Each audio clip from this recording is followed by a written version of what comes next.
Duchess Loperam was very much surprised that there were projectors in this world. The mistress was glad for such a thing. She had been looking forward to it very much. Her mother was looked at by her son with a calm face. The Duchess was talking about how if she had a camera, she would be able to capture very many cute expressions on Cassell's face. After a while, the Duchess began to ask the Marquise where she could purchase such an orb. Suddenly, the Marquise noticed that the Duchess had a light near her shoulder. The girl began to tell the Lopers that she had this fire appearing. The Duchess was surprised not to realize what it was. Suddenly, the Duchess's son took that fire in his hands and afterward turned to his mum and talked about how she would not take it off. Loperam smiled and talked about how that meant she would have to capture all the faces in her memory. Listening to this, the Marquise talked about how it was all a pity and the son really is cute. After a while, the Marquise smiled and spoke of how this party was for the children after all, and their mothers were seated separately. The Marquise asked the Duchess if she would like to join.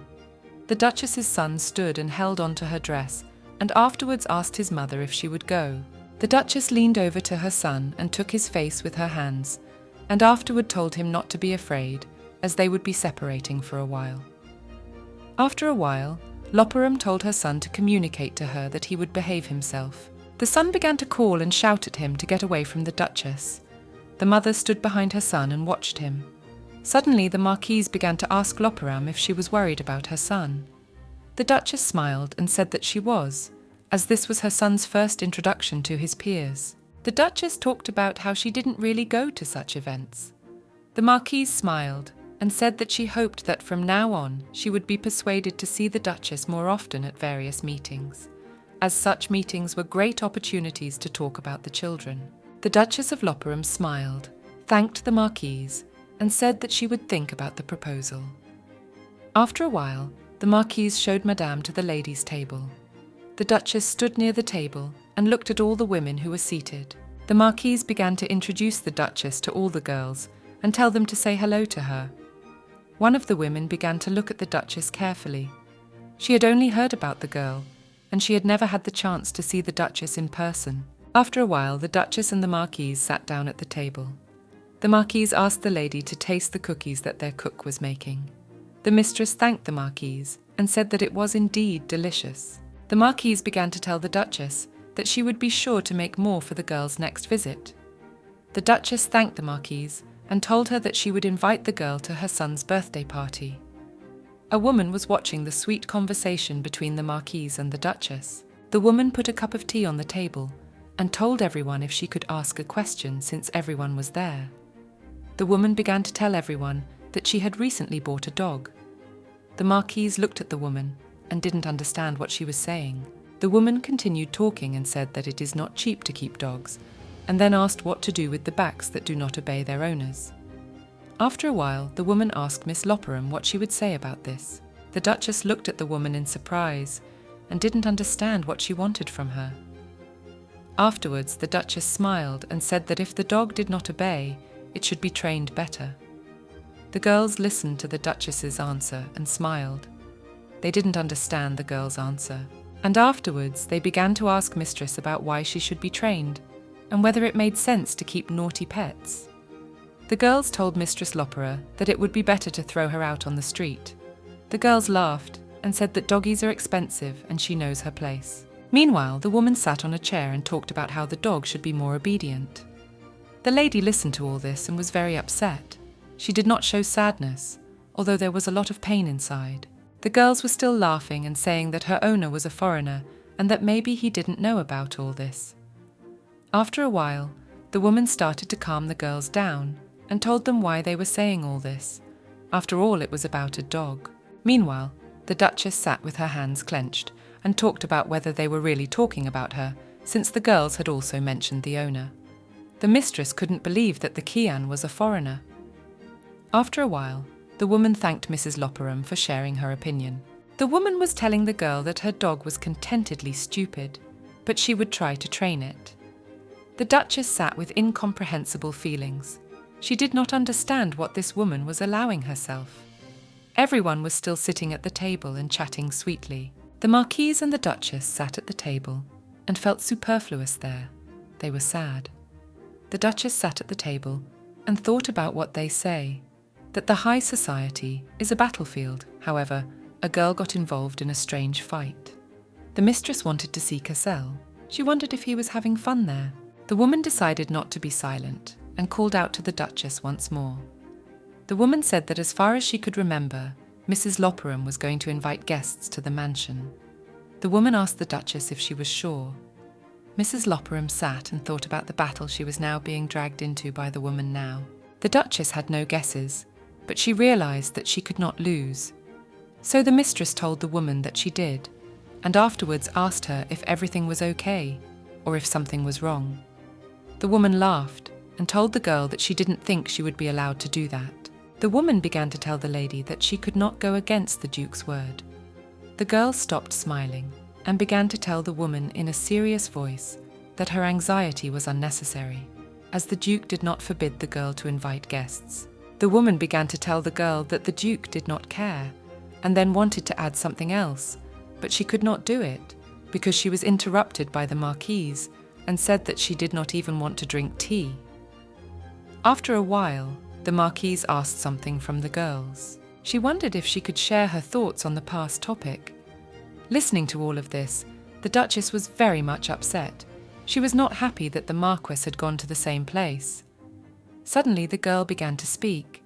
The Marquise was telling her that she had a beautiful parrot, but sometimes he says strange and incomprehensible things to the girl. The Marquise said that he could be rude to her, and the girl did not even know where he got it from.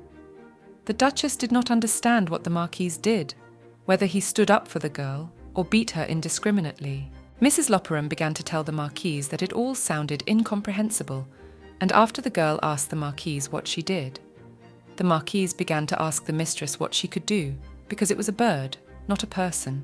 The Marquise said that the parrot should not have his tongue cut out, for he did not care what he said. The Marquise said that she knew he often spent time with the knight of their house, but now he was ashamed to be shown even to guests. Suddenly, the girls began to murmur. One of the girls felt sorry for Count Six, and some girls understood that the rumours were not lying at all, and everything was true. After a while, the Marquise began to tell the woman to avoid rudeness from now on. Suddenly the woman became angry, but in response she remained silent and did not say anything. And after a while, the woman shouted to everyone that she remembered that she had forgotten to do something. The girls also started to look for excuses and said that they had to go back too, as it was already quite late. After a while, the girls thanked Mrs. Penzel for the invitation and left. The Marquise pretended to be very sorry and afterwards told the girls to have a good trip. The Duchess looked at all this and was very shocked. She thought the Marquise was very cool. When a little time had passed, the Marquise began to tell Mrs. Loperam that her appetite had returned to her, and afterwards the girl asked the Duchess if she wanted more cookies. The Duchess smiled and told the Marquise that she would love to have some more. The girl ate the cookies and talked about how they were indeed sweeter now. There was no one else at the table except the Marquise and the Duchess. Off to a separate side were the children, who were busy playing games. At one table, Lord Loperam's son sat eating a cake. The other children were standing aside and playing different games. Suddenly one boy noticed his son and looked in his direction. Afterwards he told all his friends that they had better stop, as he would be back soon. All the children looked at Mr. Penzel in bewilderment. They could not understand what he wanted to do. After a while, Mr. Penzel stood beside Mrs. Loperam's son and looked at him. Mr. Penzel smiled and asked the boy if he tasted good. Mr. Loperam said with a smart expression on his face that he did not want to play with the children, so he stayed here. Suddenly, Mr. Penzel remembered his mother saying that Mrs. Loperam wanted her son to make friends and have fun.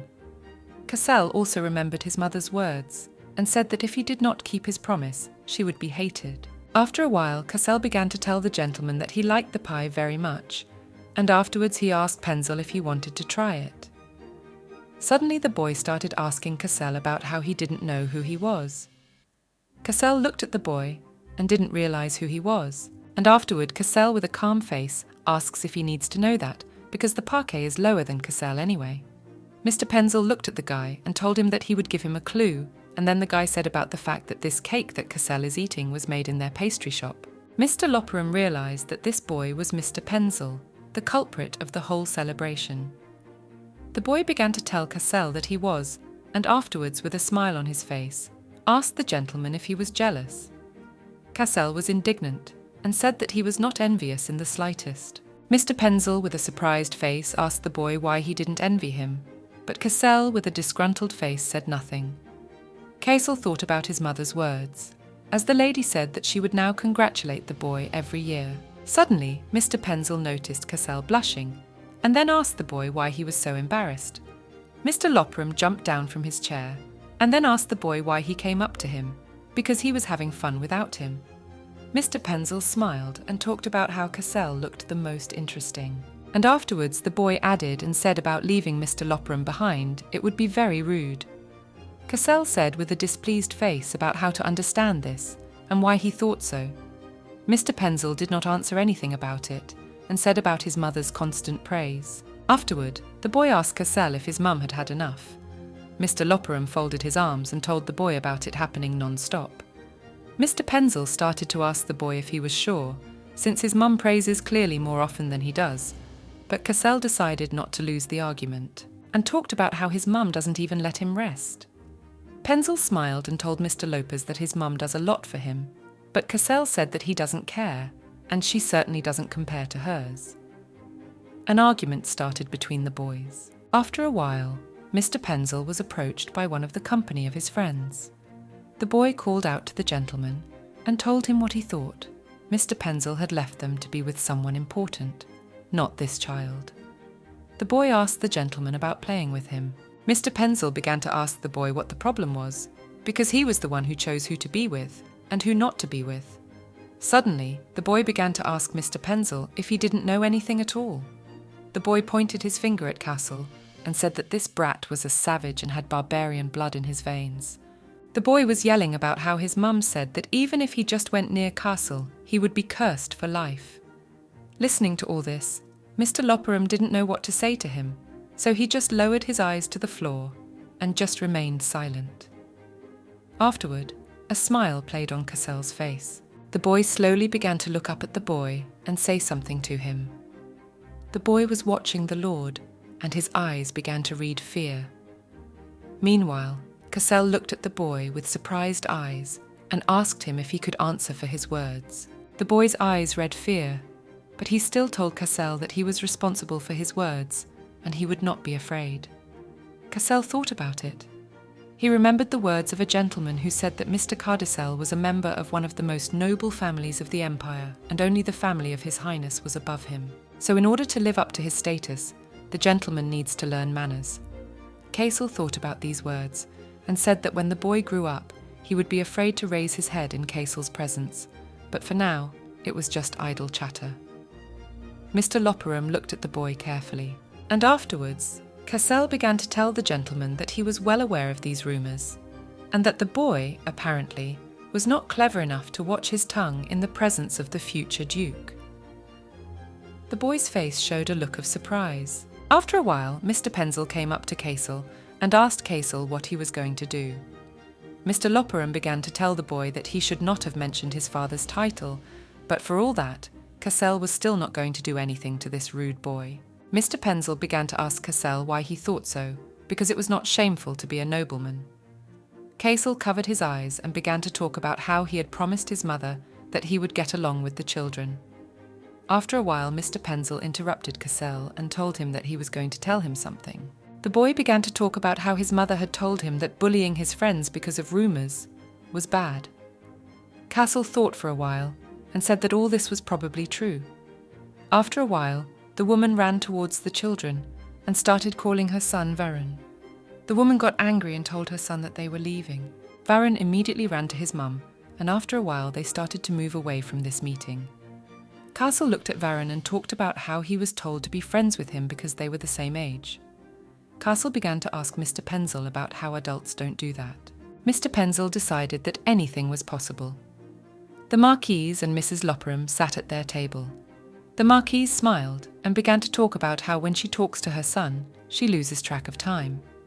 Mrs. Lopperam was surprised that the Marquise thought the same way. The Duchess began to talk about how when she spends time with the castle, the days fly by.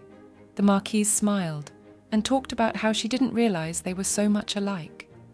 Marquise began to talk about how everyone was talking about the excessiveness of her love for her son. The Duchess smiled and said that the children were cute and there was nothing wrong with that. After a while, the Marquise began to ask Mrs. Lopperam how she usually spent time with her son.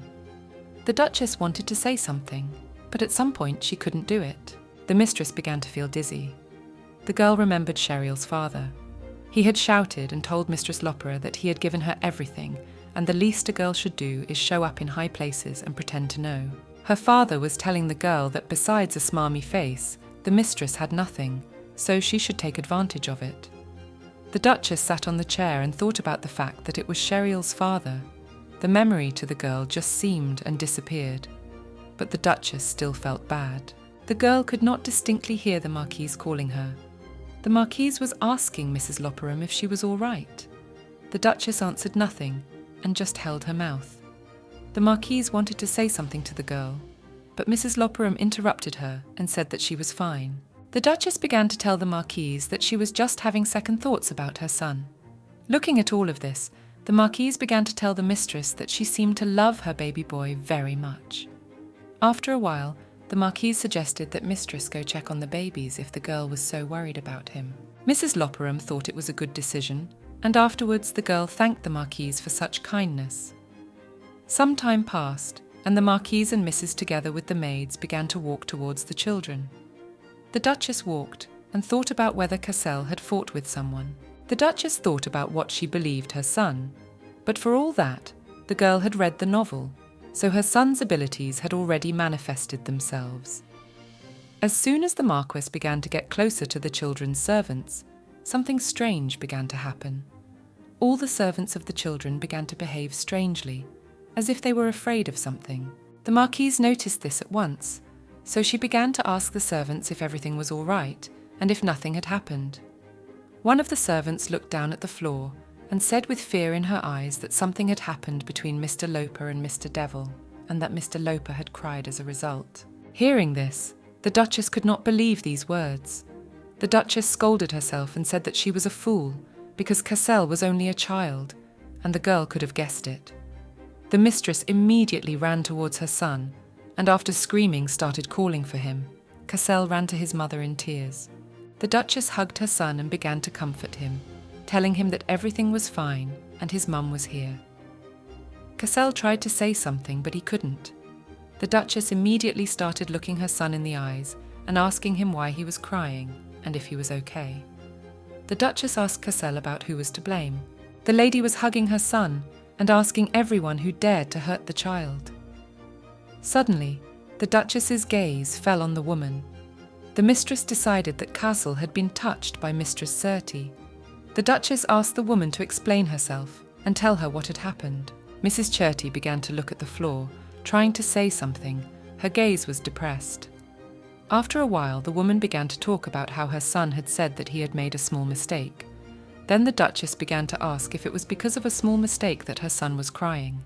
Mrs. Cherty looked at the ground and tried to say something else, but she could not say anything. After a while, Mr. Penzel came to Mrs. Cherty and Mrs. Lopera and said that he could tell them what had really happened. The Marquise immediately saw her son and began to call out to him. The Marquise began to tell her son Radi that he should not associate with ignorant people, as the Marquise's son was from a noble family. Radi started telling his mother that he wanted to explain everything and tell her how it was. Marquise did not let her son say anything. The mum said that he knew about Radi being intelligent and well-mannered. The Marquise began to ask her son if he could obey his mother. A little later, Radi became silent and told his mother that he understood everything. After a while, the Marquise began to apologize to Mrs. Lopperam because the Marquise had allowed such unpleasant things to happen at the tea party. The Marquise said that she knew that such a thing was simply unacceptable. But the Duchess was not angry with the Marquise. Mrs. Lopperam hugged her son and with a smile on her face told the Marquise that everything was fine and the Marquise did not need to apologize for such a thing.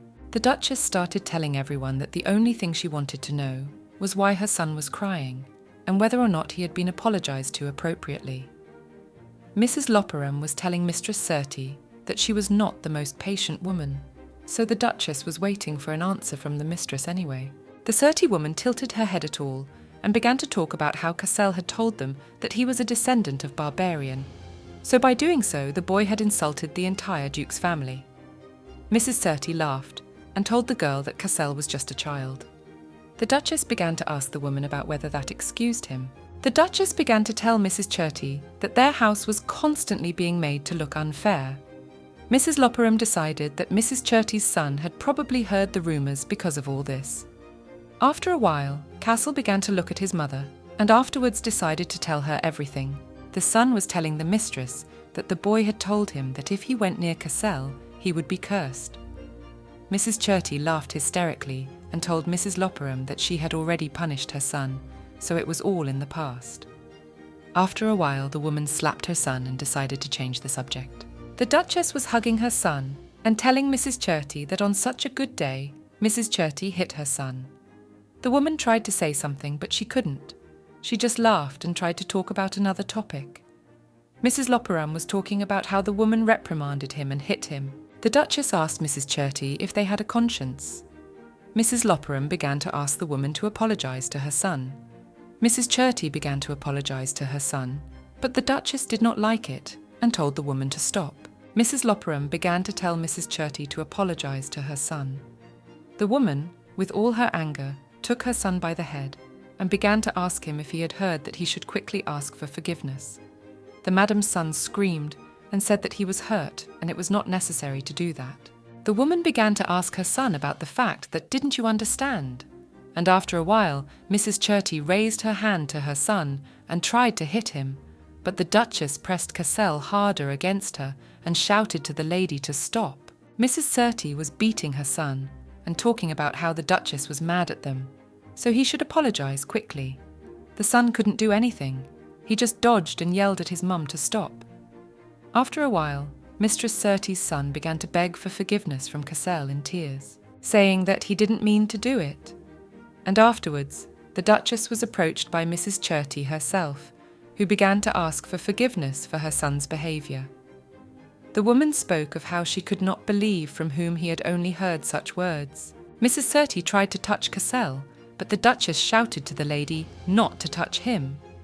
Duchess talked about the woman wanting to touch Cassel with the same hands that hit her child. The Duchess talked about how she would personally tell her husband about it. After a while, the woman tried to say something to Mrs. Loper, somehow to calm her down, but it was too late. Behind Mrs. Devil stood a child who was holding onto his mother's dress and crying.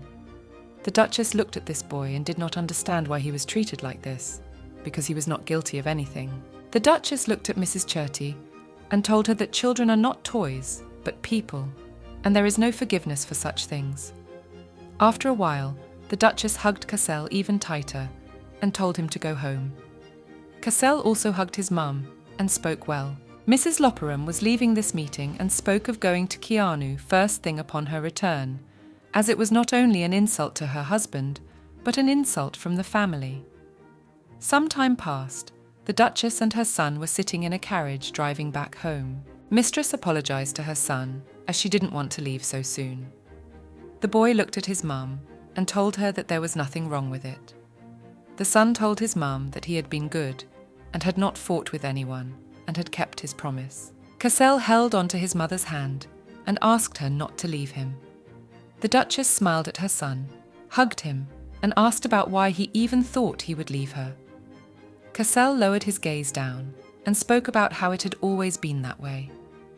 The Duchess wanted to say something, but she couldn't. The girl could not understand why he was afraid, since it had not even been 2 months since they had reconciled.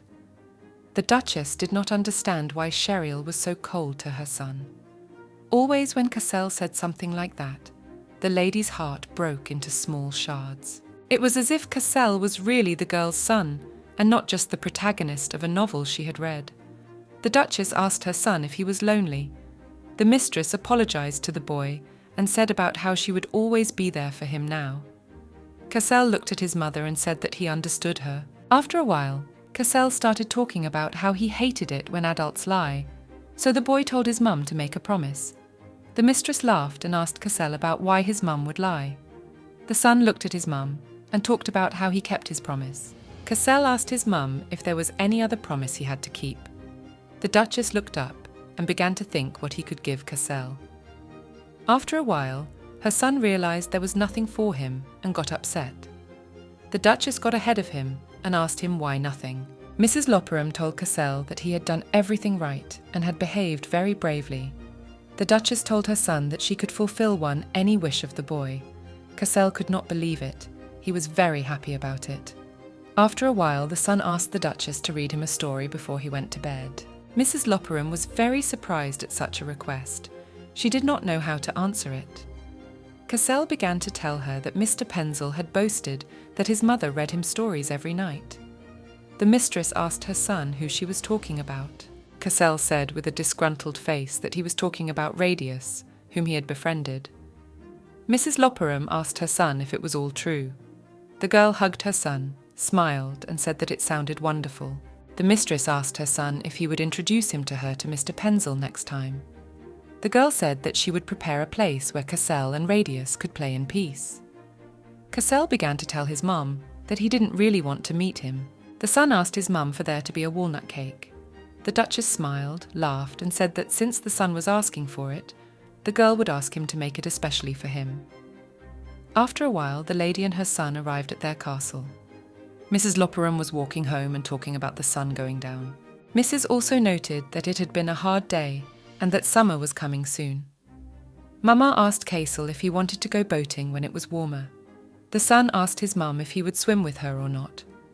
Duchess smiled and talked about how they would swim with her and Daddy, the whole family. After a while, Mum asked Cassell what he thought about it, since it sounded pretty fun. Cassell wasn't too happy about the idea and talked about how it didn't sound like much fun. The Duchess smiled and said that it would be much more fun together, and Daddy loves Cassell as much as the lady herself. Cassell began to tell his mum that if she promised to never leave him, he would be okay with that.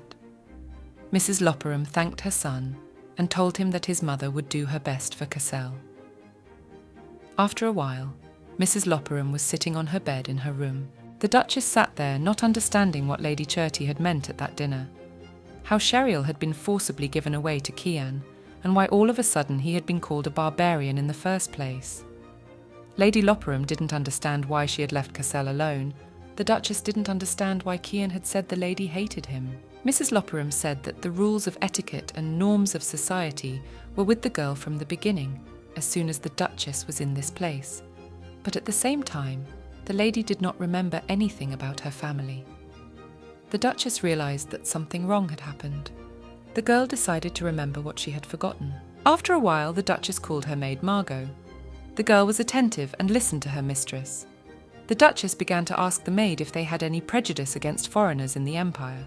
Suddenly, the maid dropped her teacup and afterwards asked the Duchess what she meant by that. The maid was very much shocked. Margot began to ask the Duchess about why she was suddenly interested in all this. The girl apologized to the mistress. Margot thought she had offended the Duchess in some way. Mrs. Loperam sat on the bed and comforted the girl, saying that everything was all right and she had done nothing wrong. The Duchess explained and said something unpleasant had happened at the meeting with the Marquise Penzel. The Duchess explained that Countess Cherty's son had said that Cassell had savage blood, and that if the lady's child came near the Duchess, he would be cursed. Margot cried out in amazement that Madame Cherty's son was very ill-mannered. After a while, the maid asked the Duchess about the fact that she only asked because of that.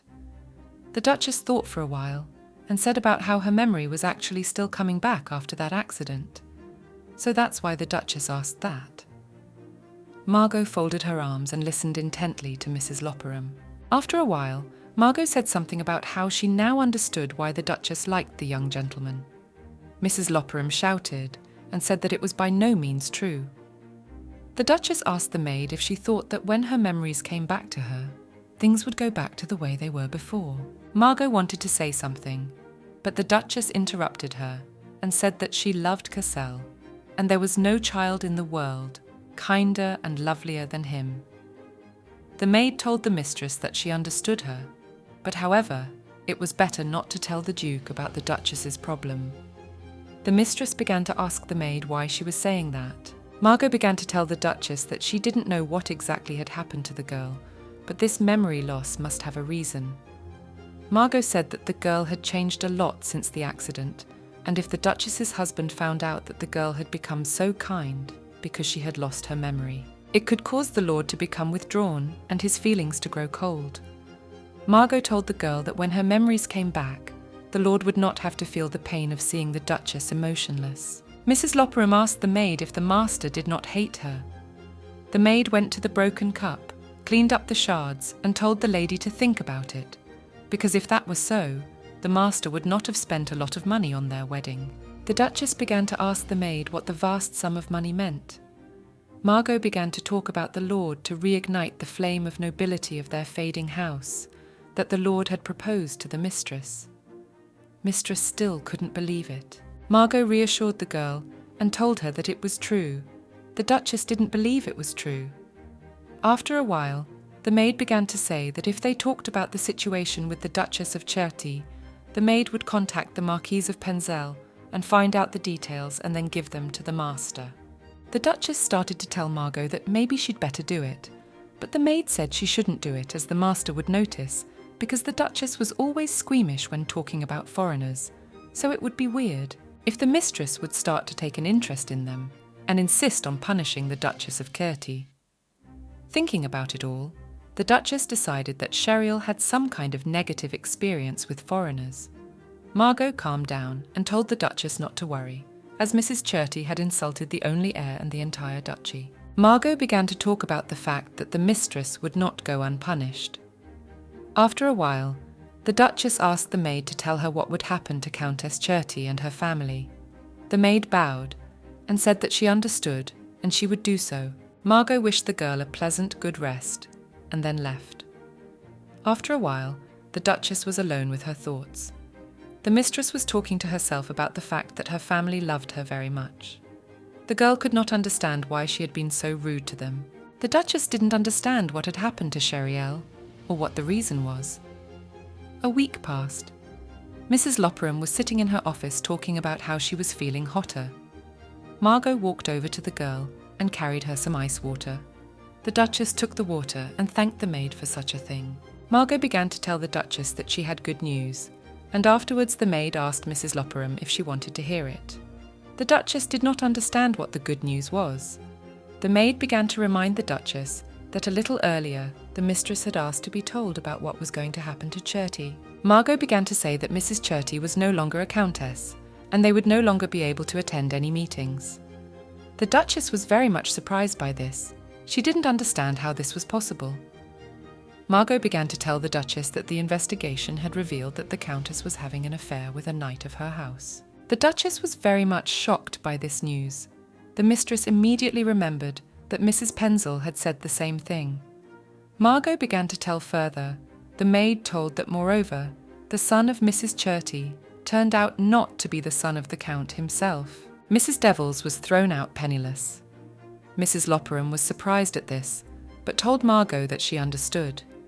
The mistress replied to the maid that she did not want such a cruel punishment, but the Duchess understood that this was probably the effect of their karma. After a while, the Duchess, with a smile on her face, started to ask Margot about where Cassel was now, and afterwards she asked about her son spending time in the library today too or not. The maid smiled and told the Duchess that he was in the library now. The maid began to tell the Duchess that it was getting hotter and hotter outside, which meant that Cassel would be going out to the garden less often.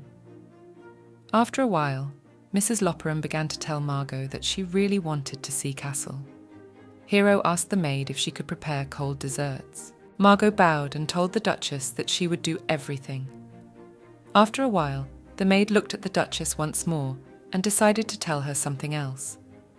The Duchess looked at the maid and listened to her carefully. The girl began to tell the mistress that it might be unexpected for her to hear this. The maid hoped that even when the Duchess's memories returned, the mistress would still have the same attitude towards the young master. Margot was telling the girl that of course she was sure that the mistress would still be the same as the Duchess was now anyway. After a while, Margot apologized to the Duchess for ruining the girl's mood with her unnecessary chatter. The Duchess began to talk about how she loved Cassel, and the Duchess wanted the boy to keep smiling. The Duchess talked about how Cassel should be loved by his mother. The Duchess had said that whatever memories came back to her, it would be so. Margot listened to these words, her eyes filled with tears of happiness. She did not know how to react. The maid agreed with Mrs. Lopperam's words. After a while, Margot mentioned that they were about to prepare many delicious desserts. The mistress smiled and thanked for this help. After a while, the Duchess went to the door. The girl happened and called for Cassel. Mrs. Lopperam entered the library. It was quite quiet. The Duchess was climbing the stairs and calling for her son. A little time passed and the mistress was able to find him. Cassel had fallen asleep reading a book. The Duchess approached her son and began to tell him that this was not the place to sleep, and there was a bedroom for that. Cassel nodded and began to wake up. Mrs. Lopperam stroked her son and told him that he was very sweet. Suddenly the Duchess saw that something was wrong. Cassel was very feverish and was almost exploding from the inside. The Duchess didn't understand what was going on because there must have been a cooling spell on the library.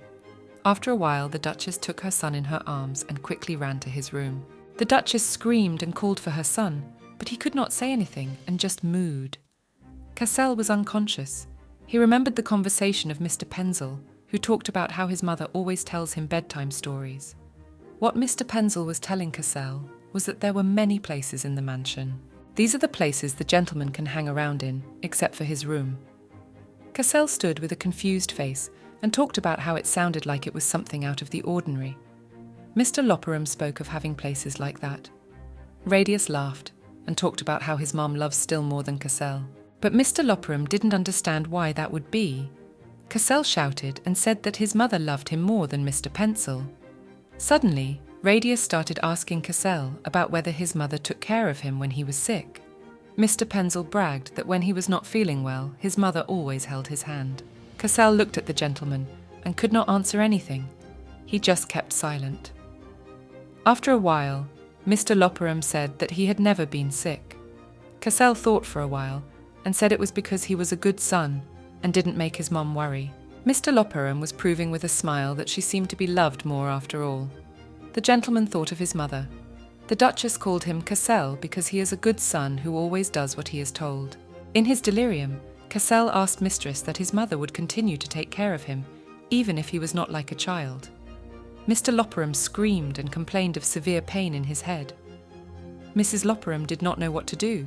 She screamed at her son and tried to bring him to his senses by holding him in her arms. Casel said nothing and only mumbled. After a while, a doctor was standing by Castle's side. The doctor smiled and with a calm face said that the boy was in pain because he was growing and it would pass in a couple of days.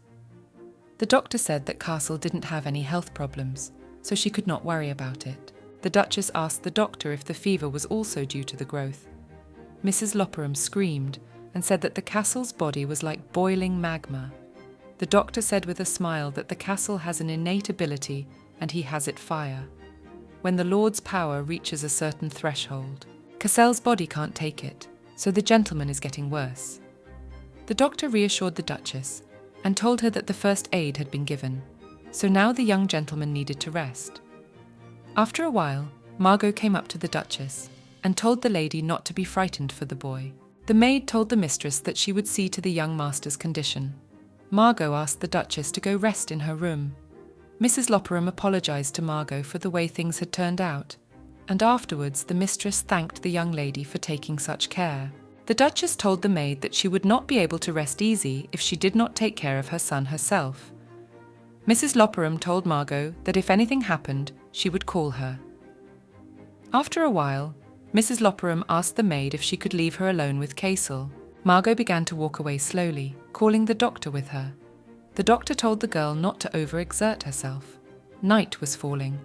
Cassel began to make strange noises. Mrs. Lopperam noticed it at once and began to ask the gentleman if he was all right. The boy was crying and talking about being hot and in pain.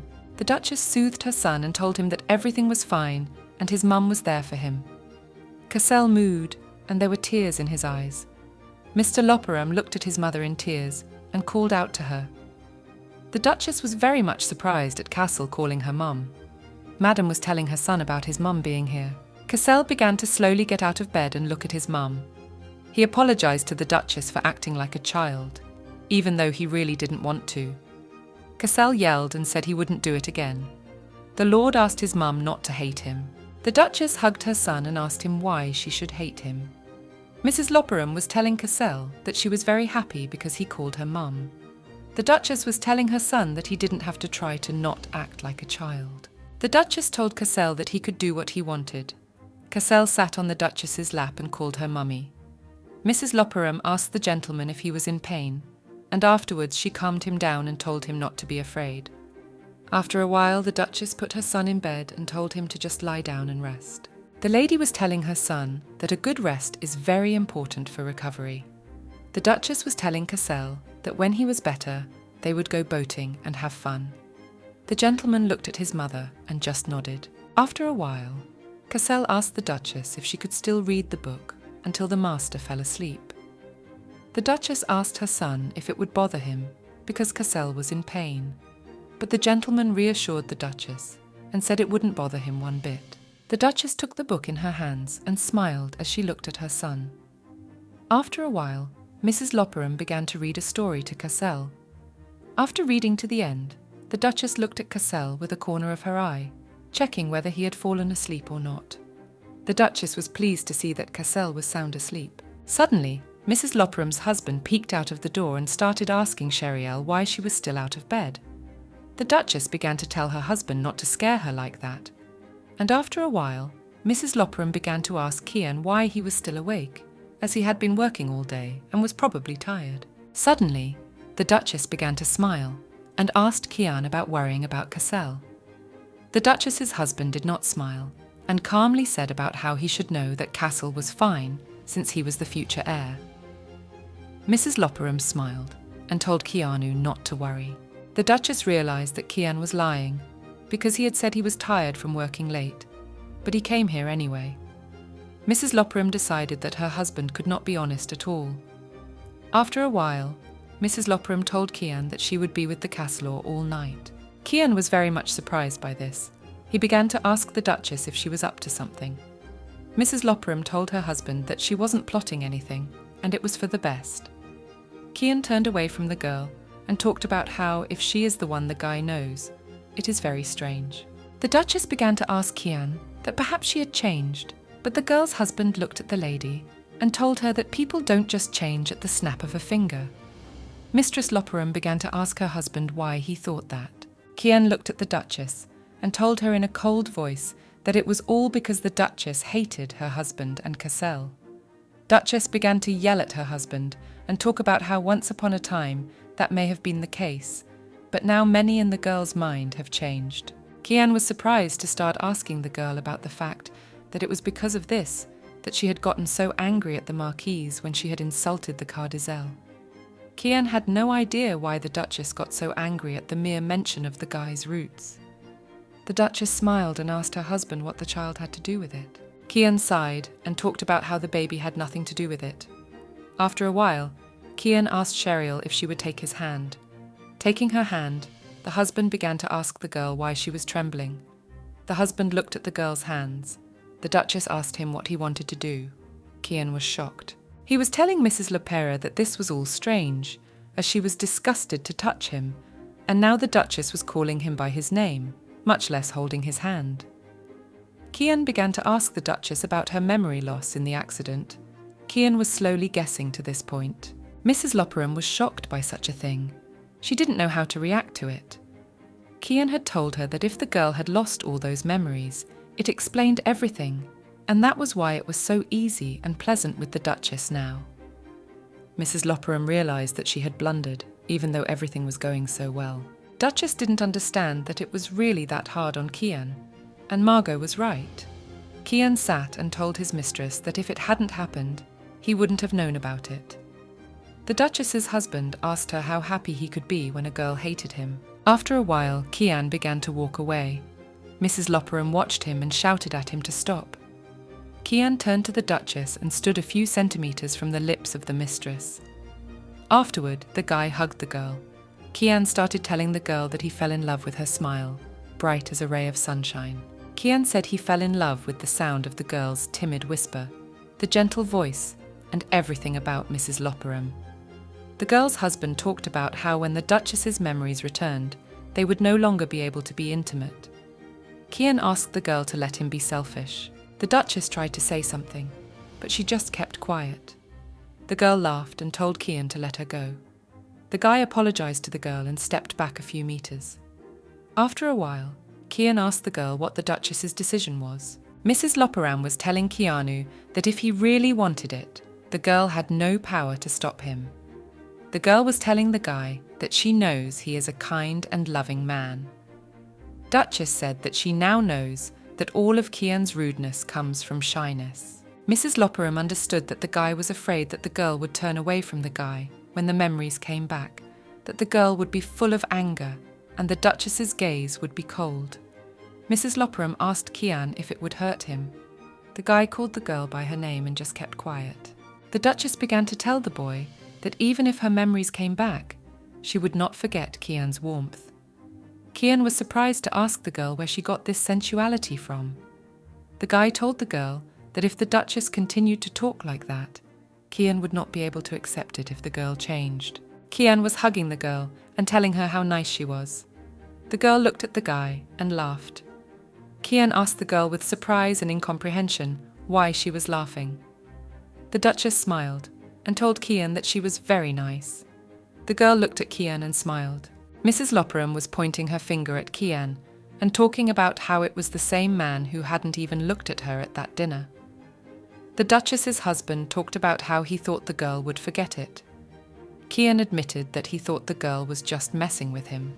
The Duchess asked the guy if he realized he didn't. The boy answered her yes.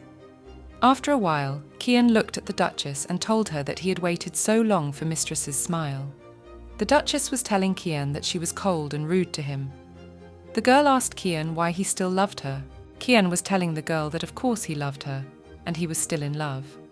Kian said that he didn't care even if the Duchess was colder than snow or rougher than a stone to him. The boy said the girl's smile would always warm his soul. The Duchess was embarrassed by such words. She was embarrassed and didn't understand the romance in a mundane tone. Kian pulled the Duchess close to him and ran his hand over her face. The boy looked into Mistress's eyes and sniffed her hair at the same time. Mrs. Loperam was very much shocked by this. Duchess looked at Kian and said to herself that she was very embarrassed, as Kian was very handsome today, especially since he was very close. Duchess wanted to move away from him, but she couldn't. After a while, Kian plopped the girl on the bed. Cassel was sound asleep and didn't hear the noise. The Duchess tried to push Kian away and said in a stuttering voice that their son was by her side. Kian smiled and told the girl about her stuttering. The Duchess was very confused. She didn't realize when she stammered. Kian continued to smile and added that the girl's face was red. The guy asked the girl if she was shy. Duchess turned her red face away from the guy and asked him to move away. After a while, Kian hooted. Duchess asked the guy about the fact that isn't he here to visit castle. Kian agreed with the girl and said that he did, and he had come to visit the castle, but not only that. The boy said that he also wanted to visit the Duchess. Mrs. Loperam began to ask him why, because usually Kian is not so kind. The girl talked about how the guy never looked in her direction since he was busy. Kian laughed and asked the girl if that hurt her. Kian started to tell the girl about how he really likes it when Mrs. Loperam comes over. Kian talked to the Duchess about how he knew that the lady could not sit in the study forever, and the Duchess might leave and never come back. Kian talked about how he wanted to savour the girl's beauty in its entirety. The Duchess was embarrassed by Kian and asked him not to look at her like that. Mrs. Loperam was asking Kian about being so scared. The boy held the girl's hand and told her that she had no idea how scared he was. Kian couldn't even think of the day when the Duchess would start looking at him with disgust again.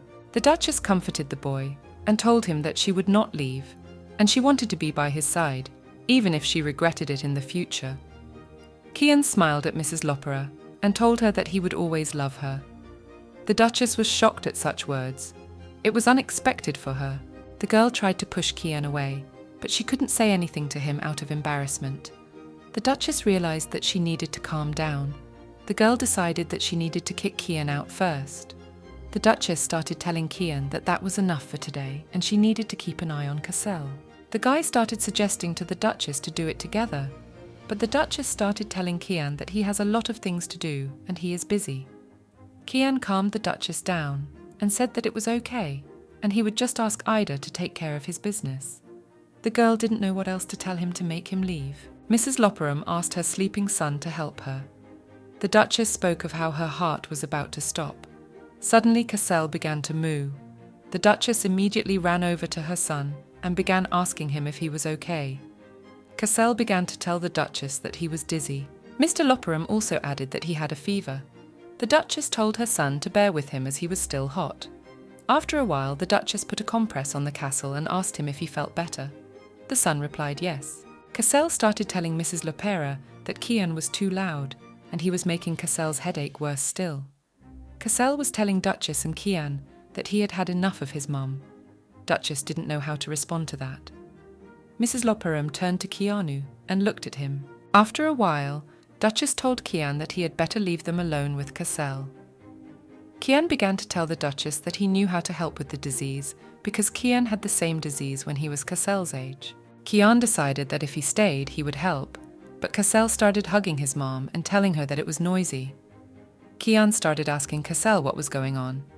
Cassel looked at his mom and told her that his dad was very noisy and he was making his son's ears ring like his head was going to burst.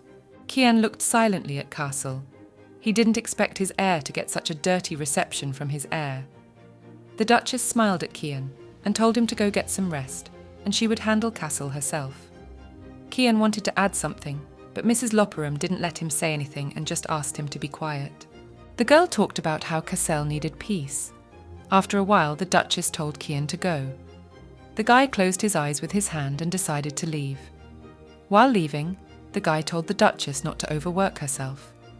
The Duchess smiled and wished Kian a good night. In the meantime, the guy hoped that the mistress had listened to him and would not do it her way. After a while, the Duchess was sitting in her office. The Duchess couldn't concentrate in any way. She didn't know what to do. Margot was telling Mistress that she could see how tired the Duchess was. The maid suggested that the Duchess go to rest and sleep, but Mrs. Loperam told Margot that she could not rest yet because she had not finished her work. The maid asked the mistress if sitting up all night with a young gentleman was not work. The Duchess looked at the maid and began to ask her how he was and if he was all right there. The girl explained that she had to go back to her office at dawn to work. Margot smiled and told the Duchess that his appetite had returned to him and Cassel had had a very solid lunch. The maid was telling the Duchess that it looked like Cassel's strength was coming back to him.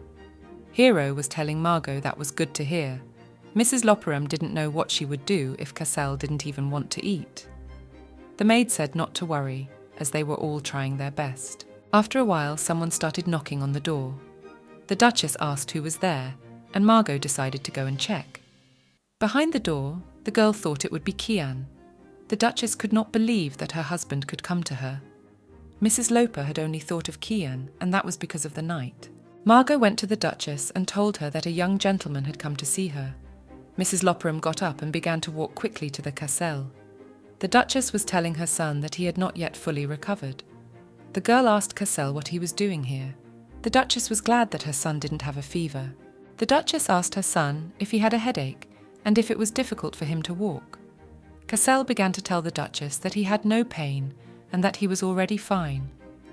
The boy looked at his mother and told her in a quiet voice that he just missed her. The Duchess and the maid grimaced because of Cassel.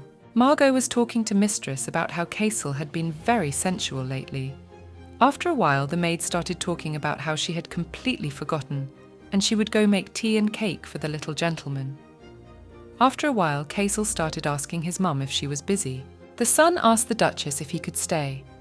Mrs. Loperam grimaced at this. She wanted to videotape Cassel very badly. The Duchess started telling Cassel that his mum's job was not very interesting, and after the Duchess asked her son if he was sure, Cassel began to tell the Duchess that it didn't matter.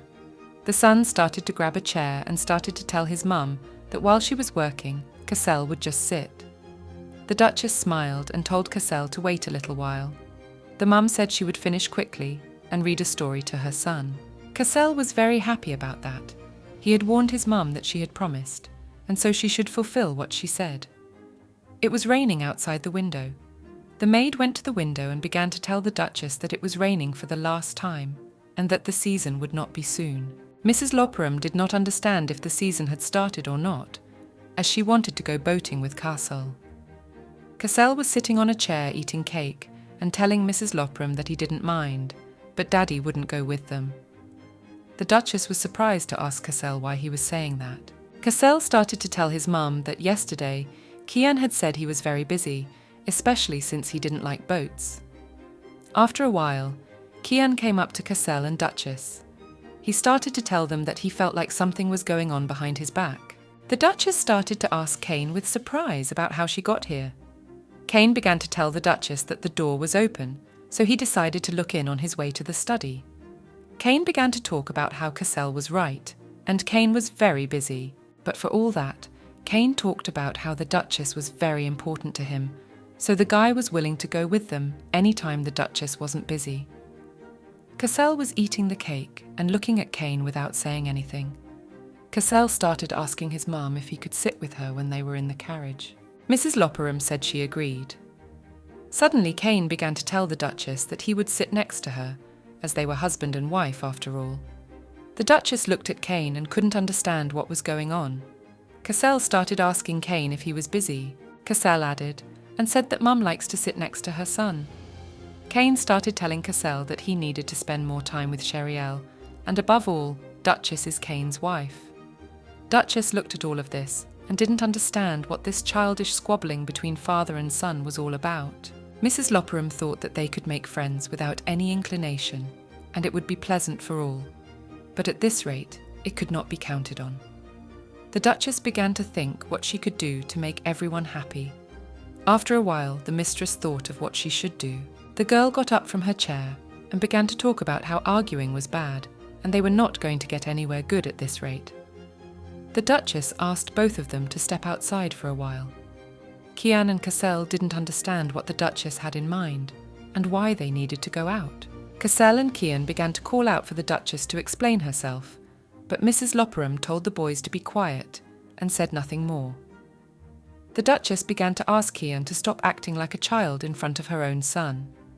Kian wanted to say something but was interrupted by the Duchess. Cheriel began to tell Keanu that he was a father, and the girl didn't understand how one could behave like that towards his child. The Duchess afterwards started glaring at Cassel. Mrs. Loperam started telling her son not to speak so rudely to his father. Duchess asked Cassel why avoid passing the time with his father if that's what Daddy wanted. Cassel put his head down and apologized to Duchess. Cassel yelled that he wouldn't do it again and asked her not to leave him. Mrs. Loperam smiled and talked about how she wasn't going to leave him. Cheriel told them that when they fight amongst themselves, they should be punished. Kian and Cassel began to ask the Duchess what she had to say. Mrs. Loperam smiled and told them that father and son would have to go for a walk together, holding hands. The Duchess talked about how it was raining outside, so she told Kian and Cassel to walk the hallways of the mansion. Kian was telling the Duchess that there should be boundaries of what is allowed. Cassel wasn't happy about it either, so he said that they were very close. The Duchess turned away and did not believe their words. After a while, Mrs. Loperam asked them to leave her room and not to return to it until they accepted Cheriel's decision. Afterward, the Duchess asked Margot to escort the guests out. The maid bowed and said about what she would do. After a while, Cassel and Kian stood outside the door of Cheriel's office. Both of them were silent and didn't say anything. After some time, Kian took Cassel in his arms. Kian began to tell his son that unfortunately there was no other option for them, so Cassel needed to hold on tight. Cassel took his dad's hand and told him that he would only do it because his mum asked him to do it. Father and son told Mistress to watch them more closely, and afterwards told Cheriel about it. Margot stood with a smile on her face and said something about how she would be sure to tell Madame how tightly Kian and Cassel squeezed the Duke's hand. After a while, the son and dad walked like this all the way down the hallway, a large number of maids looking at them and grimacing. The maids were talking among themselves about how they had never seen the Duke and the young master together. The maids were talking about how they had learned that the lady had gotten very close to the young master lately. Kian was walking down the corridor. He was embarrassed by so many stares from the maids. Cassel started to ask his father about how it was all because of him. Kian was walking and was surprised from the fact that Cassel was blaming him. His father began to tell Cassel that if he hadn't gotten cranky in front of Sheriel, none of this would have happened. Cassel looked at his father and told him about how if he hadn't given Cassel a seat next to his mum, there would have been no punishment. After a while, Kian fell silent. Cassel began to ask his father if he would say anything in his defense. Kian looked at the Cassalor. His father realized that he felt jealousy for such a young child. Kian realized why Sheriel was angry with him.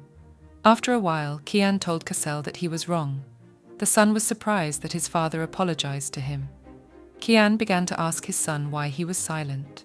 Cassel was talking with an angry look on his face about how his mum loves him more anyway. Kian smiled and told his son that even if that was true, Cassel shouldn't forget that Kian was Sheriel's husband. Cassel was surprised that his father didn't even deny that. Meanwhile, Kian was telling Cassel that he still had a lot to learn. The maid looked at the father and son and said to herself that it seemed the mistress's plan to bring them together had worked.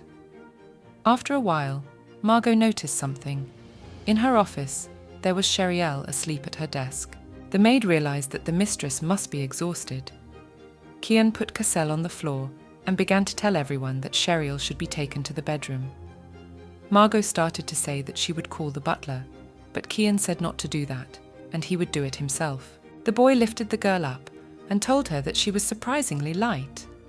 Margot smiled and said that the Duchess had lost so much weight that the maid was very afraid for her. Margot suggested that they dine together to make sure the Duchess was eating well. Kian talked about how the Duchess could get bad again. However, the guy is okay with the idea itself. Margot started talking about how the mistress was also worried about Kian. The Duchess is wondering if the guy is eating right. Kian was very surprised that Sheriel was so worried about him. Margot pretended that the gentlewoman had told her many times that it was very lonely for Kian to eat alone. The maid mentioned about the Duchess wanting to dine with Kian, but because of that incident she was afraid to ask. Margot pretended that Mrs. Loperam had asked her not to say that. Kian started to say that it was no big deal, and the guy would pretend that he hadn't heard anything, and the main thing here was something else. After a while, Kian asked Margot if she had really said that. The maid smiled and said that she did. The girl asked Kian about whether she would lie shamelessly to the Duke's face. After a while, Margot asked Kian if she would go to the bedroom. The maid said that in that case, she would escort the young master to the room, but Cassel said that was not necessary. Cassel walked up to his father and said that he would go with them. The son talked about how his mum had been with him all night, and now it was his turn to be with her.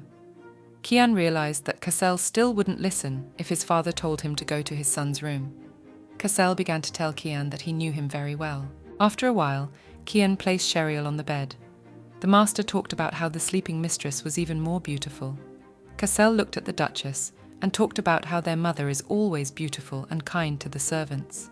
Kian said that the Duchess is never angry with anyone who is kind to her. Cassel talked about how his mom knows what kind of sweets he likes. Cassel said that even when his mom reads him stories, she has a voice like an angel. Kian told his son that there is no other way to say it, and his son also said that he has an angelic smile. In the bed lay Sheriel, who pretended to be asleep. The girl thought about them not saying compliments, as she would have died of shame. The Duchess was glad that her son and father were getting closer. The Duchess didn't know what to do, whether to continue to give the appearance or to open her eyes. Mrs. Loperam decided that she would continue to sleep and pretend to sleep. After a while, the noise died down. The Duchess did not realize what the silence was all about. The Duchess wondered if they had left. Mrs. Loperam slowly began to open her eyes. Cassel and Kian looked at her with a smile and was silent. Kian smiled and asked Mistress how she slept. The Duchess began to laugh and asked them when they had time. The girl said she fell asleep and didn't even notice when they got back. Cassel looked at his mum and said she wouldn't fool them.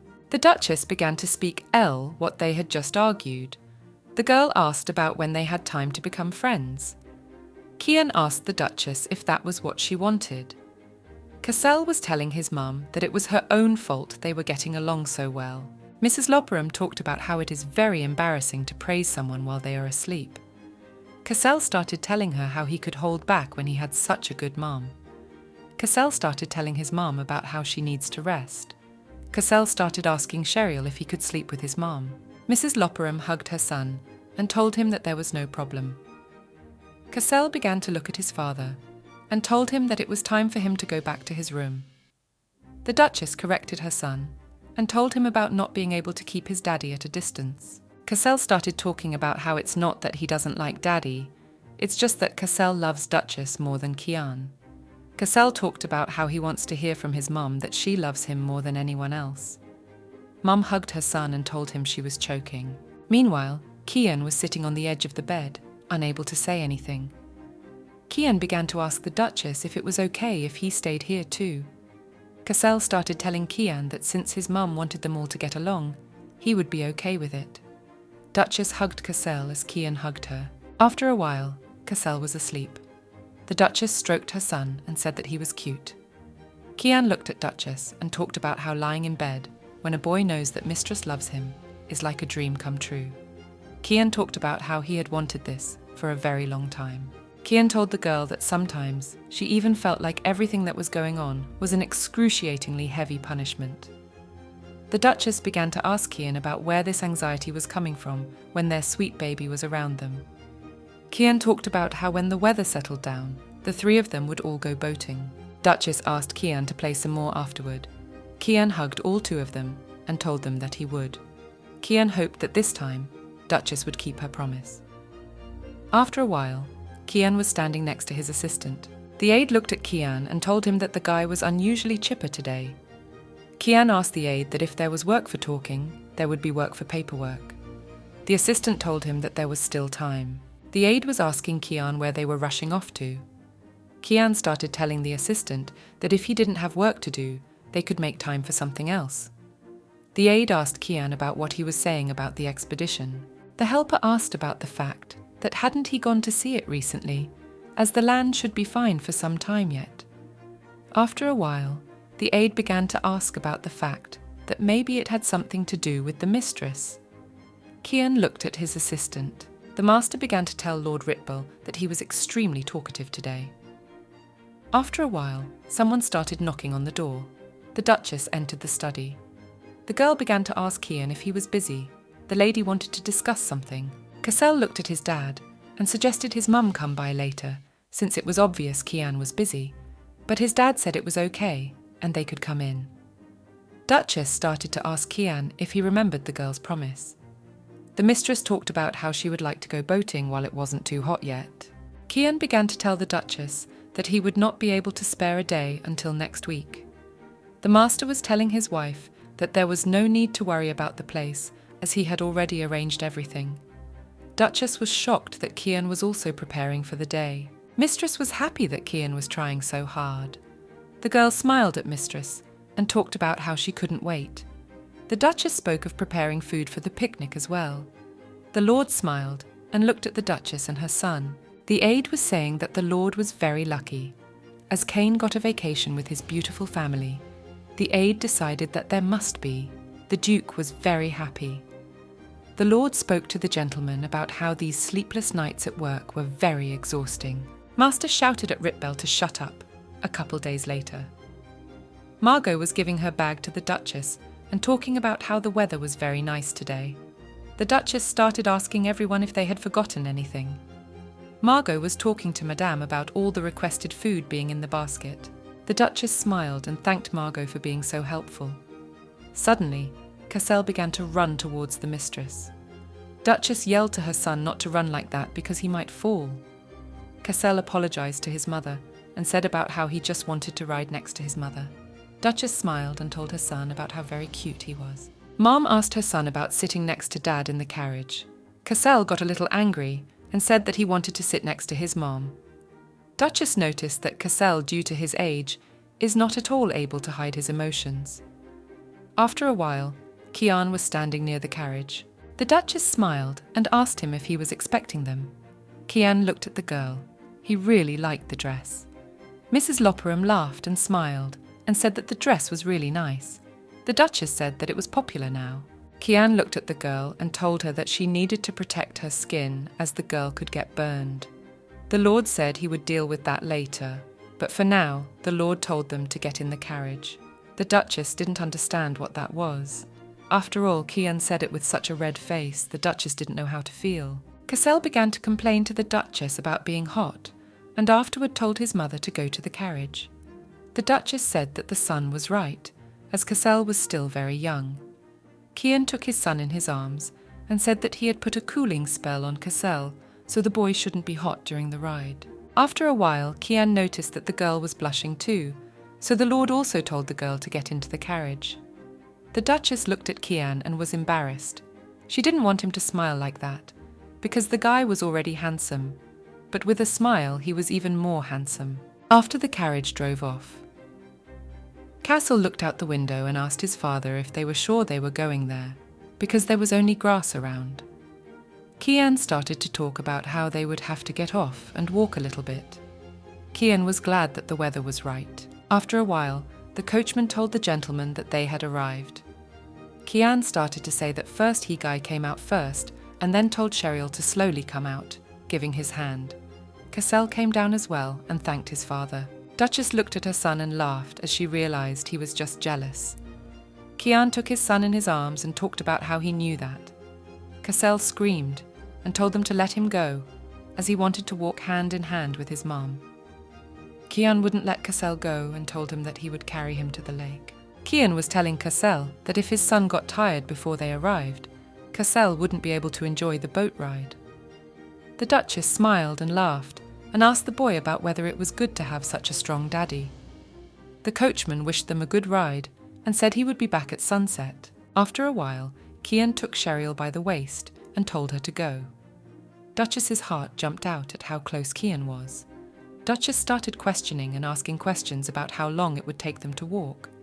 Kian began to tell Cheryl that they didn't have long to go, and then the guy offered to carry the girl at the same time. The Duchess was surprised at this turn, but said something about not doing it, as she was not a baby and was also heavy. Kian asked the Duchess about her worrying about him and thinking she wouldn't be able to handle it. Cassel grumbled and told Daddy to go instead of chatting with Mummy. The Duchess smiled and suggested that they all go out together more often, because even just watching them was very pleasant.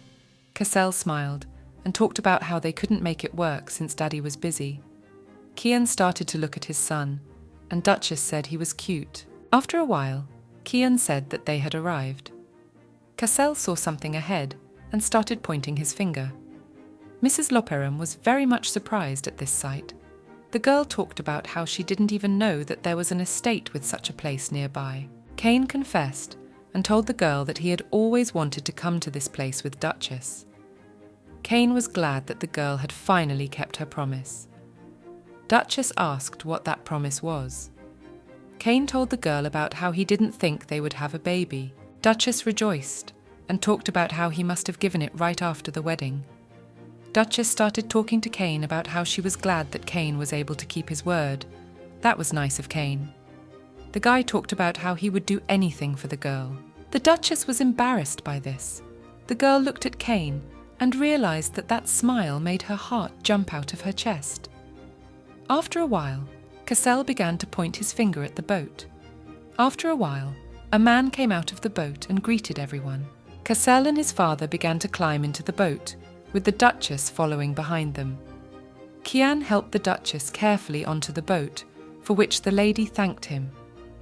Cassel began to tell his mum to look at the lake because it was very beautiful. The Duchess sat down next to Cassel and told her son that it was true. The lake was clear and beautiful, just like little Cassel's eyes. The son sat and looked at his mother and asked her about whether it was true that she had such beautiful eyes.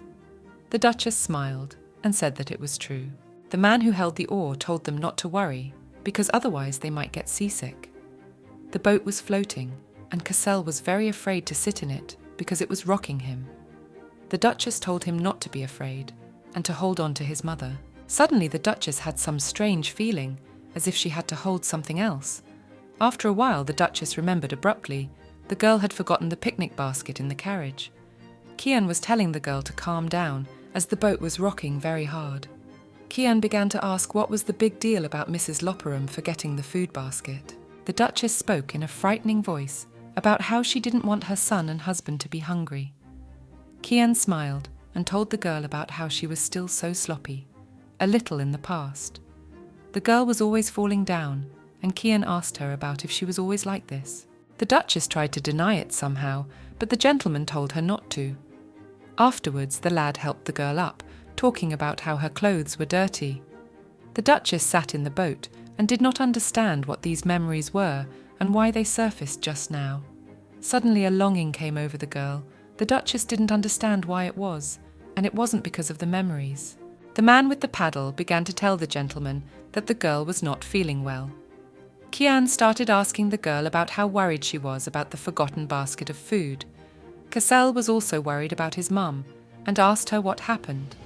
The Duchess smiled and talked about how she was fine. Suddenly, the gentleman decided to ask the girl if something had happened to her. Duchess realized that if she told him about the memory, it would be embarrassing for both of them. Duchess realized that she should not spoil their first walk. Duchess smiled and said that she had a problem. The problem was that the gentleman called the girl sloppy. The Duchess started telling the lad that if he wanted forgiveness, he should buy the Cassel and mistress something sweet. Kian smiled and told mistress to ask for anything she wanted. Kian talked about how there was nothing in the world that he couldn't buy for his wife and son. After a while, the master told the man to change his route a little and sail directly in the opposite direction of the estate. The man said he understood and afterward asked what he should do when he got back. Kian looked at the guy and told him to give a message to the coachman and tell him to wait outside Aisha's store. Kian was talking about how he would understand everything. The Duchess sat in a surprised face. She had never heard of Aisha's store. The girl figured that the guy goes there often. After a while, the gentleman helped the castle down gently, but the boy didn't like it and started telling his father that he wasn't a child. The Duchess looked at them and realized that they had bonded well. The girl was proud of them. The Duchess realized that if things continued like this, they would make up for the bad ending. Suddenly, Cassel and Kian began to give the girl their hands. Each of them wanted to help the Duchess get down from the boat. Mrs. Loperam smiled and talked about how happy she was because she had a loving husband and a sweet son. After a while, all three of them found themselves in a small town. The Duchess was always being looked at and discussed her appearance. The girl realized that it seemed that these clothes were too fancy for this town. The lady was being looked at all the time. The girl began to ask Kian if there was a clothing store here. Kian started talking about what he knew alone, and after a while they were on their way there. The salesman was very shocked when he saw the Duke. The salesman started talking about how he was surprised to see him, and afterwards the salesman introduced himself.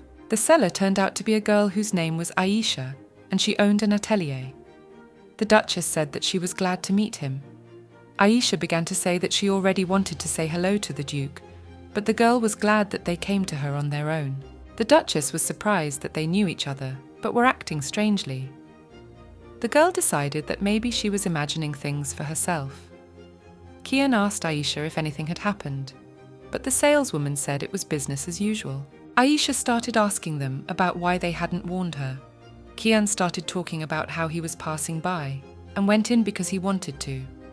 The Duchess held on to the thing, but afterward dropped it and sat there in complete shock at what she had heard and seen. Duchess thought that there was something between the master and Aisha. Kian started to ask Aisha if she had a cape, since he really needed it. The guy told the girl that they didn't intend to come here, so the clothes on them were a bit inappropriate. Aisha smiled and talked about how the three of them looked really good together. After a while, Aisha walked over to the girl and handed her some capes. The Duchess thought about who she was to Kian. The girl decided that Aisha was just an acquaintance of Kian's. There were thoughts in the girl's mind that were not true. The Duchess didn't understand why she was so bothered by the people Kian interacted with. The girl couldn't believe that she was jealous. There was no way the girl could pick out the capes. Aishi saw that Madame had no way to choose capes and decided to show her other things. The Duchess said that it was fine, and there was no need to do that. After a while, the girl started asking Aishi if she and Kian knew each other. The mistress was surprised at how sweetly the girl called him. The girl began to ask why such a question, and how she could not know him. The Duchess was amazed that most likely they were very close. After a while, Ace began to ask the Duchess why she didn't remember. After all, Ace was the Duke's former knight. Aishi talked about how while serving, everyone started to like the girl's clothes, so she decided to open her own boutique. The girl said that she wanted to serve the Duke until the end of his days, but she left to chase her dream. The girl said that now she would give clothes every time the Duchess and the Duke passed by. Aishi talked about how, however, the Duke always came alone, but today he came with his wife and son. After a while, the Duchess asked Aish for one of the capes. The girl immediately praised the Duchess's choice and said that she wasn't surprised why the Duke had chosen her. The Duchess realized that this was the end, as at first the girl just wanted to get closer to her son. But now, because of Kian, the girl's heart beats often, and she loves him very much. But for all that, the girl was very sad to hear the words, and it was strange that the Duchess still wanted to bond with him, as if the girl really was Sheriel. After a while, Cassel came up to her mum with a new cape, saying he wanted something to eat. The Duchess told her son to go as she too was ready. Aishi began to ask the mistress what she should do with her hat. The mistress began to tell Aisha that she would take care of it and betray it to the cabman when he arrived. And afterwards, the Duchess apologized to Aisha for her strange questions, as there was a misunderstanding. Aish said that it was nothing, and they had a lot of rumors about all this. The Duchess became embarrassed and wanted to go outside quickly, but she couldn't, as she was blocked by Kian, who said that if the Duchess was in a hurry, she might fall. The Duchess asked about whether she was holding him for a fool, but Kian smiled and told the girl that he had said no such thing. Aishi stood and realized that the Lord could now finally feel the long-awaited love. After a while, the girl began to ask Hazel how he liked the river rafting. The Duchess talked about how if they hadn't gone, they would have been able to swim longer and admire it. Cassel smiled and talked about how it was fun. His son really enjoyed the lake and also chatting with his mum. Mrs. Loperam began to ask her son where they would go next time, the festival or down south. The boy wanted all of it. After a while, food was brought to Cassel. The Duchess told him to blow as the food was hot. Cassel blew on his spoon and afterwards asked his mother to open his mouth. Duchess didn't understand why it was so cute and why when Cassel feeds mistress, the food tastes better. The Duchess also fed her son, and afterwards she began to call Kian. The girl brought food to the lad's mouth and told him to open his mouth. The Lord did not know how to answer him. Sometime after lunch, the whole trio was sitting in the carriage. Cassel was sleeping soundly on Kian's lap. Kian started talking about how there were rumors that Cassel couldn't sleep yesterday. Kian talked about how it looked like Cassel was really looking forward to this day. The Duchess was smarting from that and talked about how that was very sweet, and also the Duchess thanked Kian for his kindness to his son and for today. Mrs. Loperam was telling the gentleman that they should play together next time. Kian looked at the girl and told her okay. After a while, the carriage arrived at the castle. One of the servants started to tell Kian that he could take it to his room, but the Duke said that there was no need to do that, and he would take it all himself. Margot looked at the Duchess and asked her what she was going to do. Mrs. Loperam said that she would go with Kian, since she needed to keep an eye on Cassel. Lord started to tell Kian that he needed to go into the study after Cassel, since they have a lot of work to do. But the guy was punched in the stomach by Margot and asked the servant if he was a fool. After a while, the little gentleman woke up and saw that they were already at home. The Duchess asked her son if he was very tired. The mother told her son that Cassel needed to wash and change his clothes, and afterward, the mother would sleep next to Cassel. Suddenly, the son said no. Cassel began to tell the mistress that he was sleeping alone tonight. The Duchess began to ask her son that something had happened, and his mother had hurt Cassel a lot. But the young gentleman said that nothing happened, and today was fun. Cassel began to say that they had agreed to sleep together with Daddy tonight. The Duchess began to ask Cassel if he would tell his mother about it, but the son said it was a secret, and also Cassel said that his mother might not read him a story, as the boy knew she was tired. The Duchess smiled and told her son that he was very caring. After a while, Sheriel asked Kian what they had agreed on with the Casalor. Dad looked at his son and talked about it being a secret. After a while, Kian undressed in his bedroom. The Duchess talked about how she was very uncomfortable sleeping alone, as she was used to the three of them. Mrs. Loperham thought about what they were talking about. The girl realized that if she asked again, Kian's answer wouldn't change. The Duchess thought about the boy leaving again under the morning like he does all the time. The Duchess talked about how rest was important, and the Duke should honor that rest. Suddenly the girl realized that Cassel had left them alone on purpose, so that they could talk and bond. The Duchess approached Kian and took his hand. The Duke began to ask his wife what was wrong. The Duchess noticed that Kian was so nervous that her hands were shaking. Mrs. Loperham realized that Kian was still afraid that memories would come back to the girl, and everything would be the same as before. The girl began to ask Kian how he liked today. The boy smiled and talked about how much he had enjoyed it. The guy looked at the girl and talked about how she and the Casalor were laughing so cute that Kian couldn't tell which of the two of them was the baby. The guy also added that he kept his promise. Old Sheriel yelled at the Duchess not to believe Kian. Sheriel talked about how she really wanted to show her love to the guy, but she couldn't. The girl was talking about the easiest thing for a duke to hate. Suddenly, the Duchess came to her senses. She couldn't understand why such memories suddenly came over her. The girl realized that Sheriel also loved Cain, but they had something that didn't work out. The Duchess didn't understand why the girl was so cold to the guy. Kian began to ask the girl if she was okay as she turned pale. The Duchess smiled and said that she was fine and was just a little chilly from the rain. The guy covered the girl and said that he would have the servants bring tea. Mrs. Loperham understood that even if she didn't change, Kian would remain just as troubled. The girl realized that in order to fix their relationship once and for all, the Duchess needed to get to the truth. The girl decided that she needed to find out their shared past. The Duchess started telling Kian that she felt like the guy loved her more than he loved himself. The girl asked Kian why such selflessness. Kian touched the girl, complimented her, and asked the Duchess if she would believe that he fell in love with her because he was her. Mrs. Loperham tilted her head down and told the guy about how she never paid attention to him.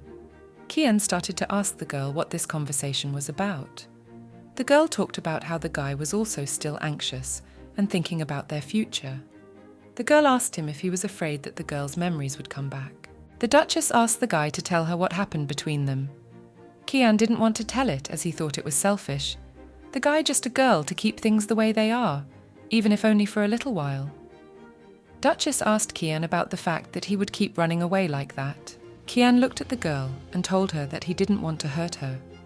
The girl hugged the guy and told him not to run away, and they would be fine.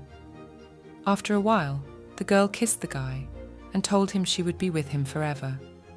The guy asked the girl something.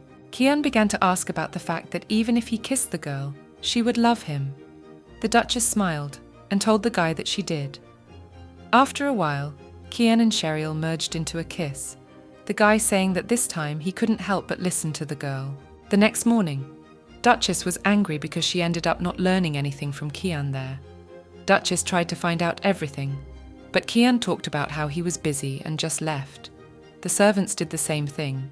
They didn't say anything to the mistress. The girl realized that if this continued, she wouldn't find out anything. The Duchess decided it would be a good idea to talk to someone who knew a lot about the Duke.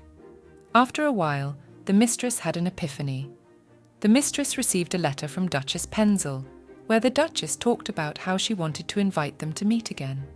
Mistress realized that Duchess Penzel could definitely know something. She realized that since she had been invited, she should ask about Lady Penzel and Cain again. The Duchess said that Lady Penzel could give her a lot of information. After a while, Mamma was visited by a castle, who asked Mamma what she could talk about. The Duchess said that little Mr. Penzel wanted to see again, so they were invited to meet again at the mansion. Mamma said that no one would mock the Casslaw now, since they would be the only guests. Cassel was surprised that Radius Penzel actually wanted to see him. The Duchess told her husband that the boy's mother had written that the gentleman enjoyed talking to Cassel and that he wanted to meet again.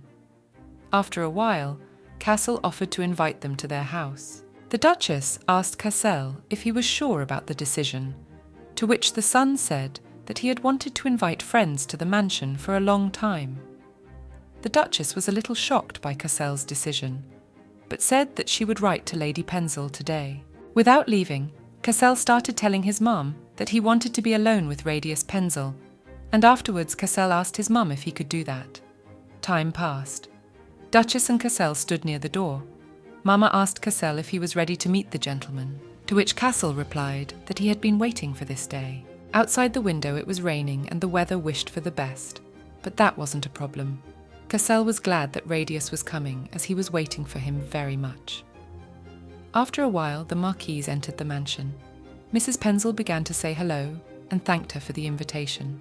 The Duchess spoke to the Marquise about what she hoped was a very comfortable experience.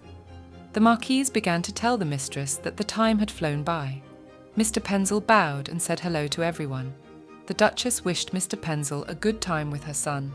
After a while, Mr. Penzel began to call out to the Cassel. Cassel began to talk about how he had been waiting for him for a very long time. The Duchess wondered why they called each other by their full names. Cassel began to tell his mother that he would like to give Mr. Penzel a tour. Mamma told them to have fun and added that they would be with the Marquise in the study. The Marquise began to tell her master to behave himself and not to spoil himself. After a while, the Castle called Mr. Penzel and told him to follow him. The Marquise and the Duchess were smarting over such children. The Marquise began to talk about how she would very much like to take pictures of the children. The Duchess said that she agreed. After a while, the Marquise began to suggest going to the study, as there was nothing to tell by letter. The Marquise sat in the Duchess's study and admired the beautiful service. The girl was delighted by such words. After a while, the Marquise began to taste the tea. She liked it very much. She talked about how she had never tasted tea like it. The Marquise began to ask the Duchess where she found it. The Duchess began to say that she had ordered it from the Western Kingdom over the mountain range. The lady said that it had healing properties and also helped with fatigue, so the maids often prepared it for the Duchess. After a while, the Duchess decided to share this tea with the Marquise. Mrs. Penzel was very happy about the idea. The Marquise began to talk about how she wanted to share tea with a lady who also loves children. The Duchess began to say that she would not mind. The Marquise said that this mistress had a beautiful daughter with soft pink-coloured hair. The Marquise spoke of the fact that it was a great pity that this girl's mother was ill. The Duchess was surprised that the pink-haired girl is the main character of the Castlaw's love interest. The Duchess talked about how this was very important information, and all the Bayoys started when her mother died. The Duchess began to ask about the girl happening to be 7. The Marquise said yes, and wanted to add something else, but she was interrupted by the Duchess, and talked about the fact that this was definitely the main character. The Marquise began to ask the Duchess how she knew all this. The Marquise spoke of how she doubted they could ever have met. The Duchess began to talk about how when he received the invitation, the lady asked the servant if there were children of the same age in the Casslaw. The Duchess said that's how she found out about the girl. The Marquise started talking about how the Cassel is turning 6 this year. The Duchess talked about how, unlike Penzel, Cassel's birthday is still to come. The Marquise began to say that there was a year difference between the boys, and the girl was now 7. The Duchess understood the fact that there was only a year left. The protagonist, Karenia, had just turned 8 when her mum died. That's when the series of bad luck began. Her father, unable to withstand death, drowned in alcohol. Then a charlatan took advantage of the vulnerable state of their home, and the girl's family fell into debt. Soon, everything fell into disrepair that the girl's father could not cope with the guilt and took his own life, and the poor heroine, bearing the weight of debts, came as a servant to the Duke. After her acquaintance with Cassel, the latter found in her a kindred spirit with a similar fate and became obsessed with her. The Duchess realized that she could not let the heroine's family fall, because otherwise it would be almost impossible to change the plot. The disease that afflicted the Viscountess was called chaslopetus, and if in its early stages it was curable. The only known cure was the services of a priest who would gradually remove the miasm from the victim's body. The only known cure was the services of a priest who little by little got rid of the miasma in the victim's body. In the novel, the Viscountess made no attempt to heal herself. It was very difficult to find a priest willing to do this, as he still had to be paid a lot of money. The Duchess knew how the disease was treated, so she asked the Marquess if she could go with her. The Marquise said that she would write Lady Fournel a letter. The Duchess was glad that perhaps she could see her future daughter-in-law. The Duchess calmed herself down and decided that she should find out about what she wanted at the beginning. The Marquise began to ask the girl about what she wanted to share with her, as the Duchess looked worried. The Marquise talked about how she was happy to ease the burden of the mistress. The Duchess began to ask the Marquise if there were any rumours about her, since she didn't go to soirees and the like. Mrs. Penzel said that everyone envies her, as she has a beautiful husband, and they are a lovely couple in love. Marquise talked about how all people know their love story, when Cain, in love with a girl since childhood, proposed to his mistress and dealt with all the debts in the girl's family. Marquise told many different rumours and confessed that she too wanted to be so romantic with her man. The Marquise began to say that it was all rumours, and afterwards Mrs. Penzel asked the Duchess if she was relieved. The girl smiled and said that she was calm now. The Duchess was upset that she couldn't find out anything and would have to rely on Chériel's memories. After a while, the Marquise asked the Duchess to tell her about the Cassel. The Duchess wanted to start her story already, but there was a knock at the door. Suddenly, 2 children came to the Duchess, asking her to stop the children because they could break the practice ground to the ground. Duchess ran outside. There were footprints everywhere. Everything was on fire. Duchess started to ask the guys what happened here, when suddenly she saw a castle in the street. Duchess looked at the castle's puppy dog eyes and realized she had to be tougher on him.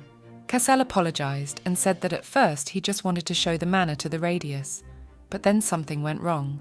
Cassel showed Mr. Penzel the training ground, but he didn't like it. Mr. Penzel talked about how they had knights as good as these. After a while, Radius looked at the downpour and then decided to ask Cassel if his fire was stronger than this downpour. Mr. Penzel could not believe that such a small fire could be stronger than rain. The knights began to ask Cassel not to do it, but the boy said not to tell his mother about it, and to keep quiet so that she would not find out anything. And afterward Cassel turned on a huge flame and directed it in different directions. Mr. Penzel praised him, and Cassel said that he probably didn't have any ability, since Mr. Penzel was clapping like that. Radius began to ask Cassel why he thought that. The gentleman began to show his wind ability. After the argument, Cassel began to ask Mr. Penzel if he could fight without strength. Radius agreed, and they decided to have a duel.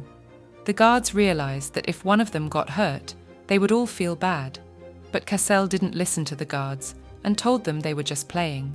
After a while, the children began to apologize for their behavior. They talked about how they didn't want anyone else's estates to be better. The Duchess understood that it was all about honor. Mrs. Loperham began to order the guards to remove all the branches and clean up, and afterwards, the Duchess offered Mrs. Penzel to change the children's clothes, but since Mrs. Penzel had no clothes for Radius, the Duchess borrowed the clothes of the castle. After a while, the mistresses left the children to Margot and went inside the mansion. Afterward, everyone began to pack up. The Marquise apologized again for her son, and then Margot took the children out. Mr. Penzel began to apologize to Cassel and the Duchess. Mrs. Loperham began to tell Cassel to apologize as well. The boy began to apologize to the Marquise, and afterwards looked at the Radius and said he was arrogant. Radius smiled and talked about how he knew he was troubled. The children were smiling and talking like nothing.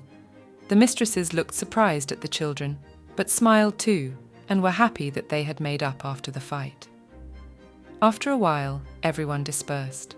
Toward evening, a Cassel ran into the Duchess's study and began to ask his mother to read him a book about a witch. The Duchess began to tell her son that she had said this, But the Cassel smiled and said that he knew it.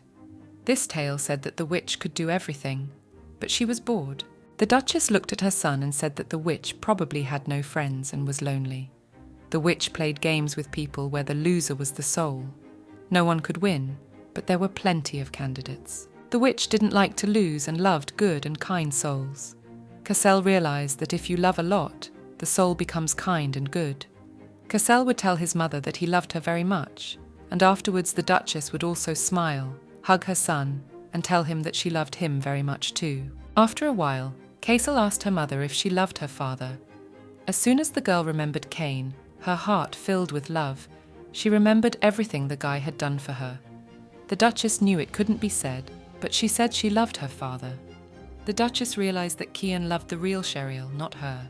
But the girl realized that she was attached to all of them, and if she was asked who she loved, the Duchess would say that she loved them all.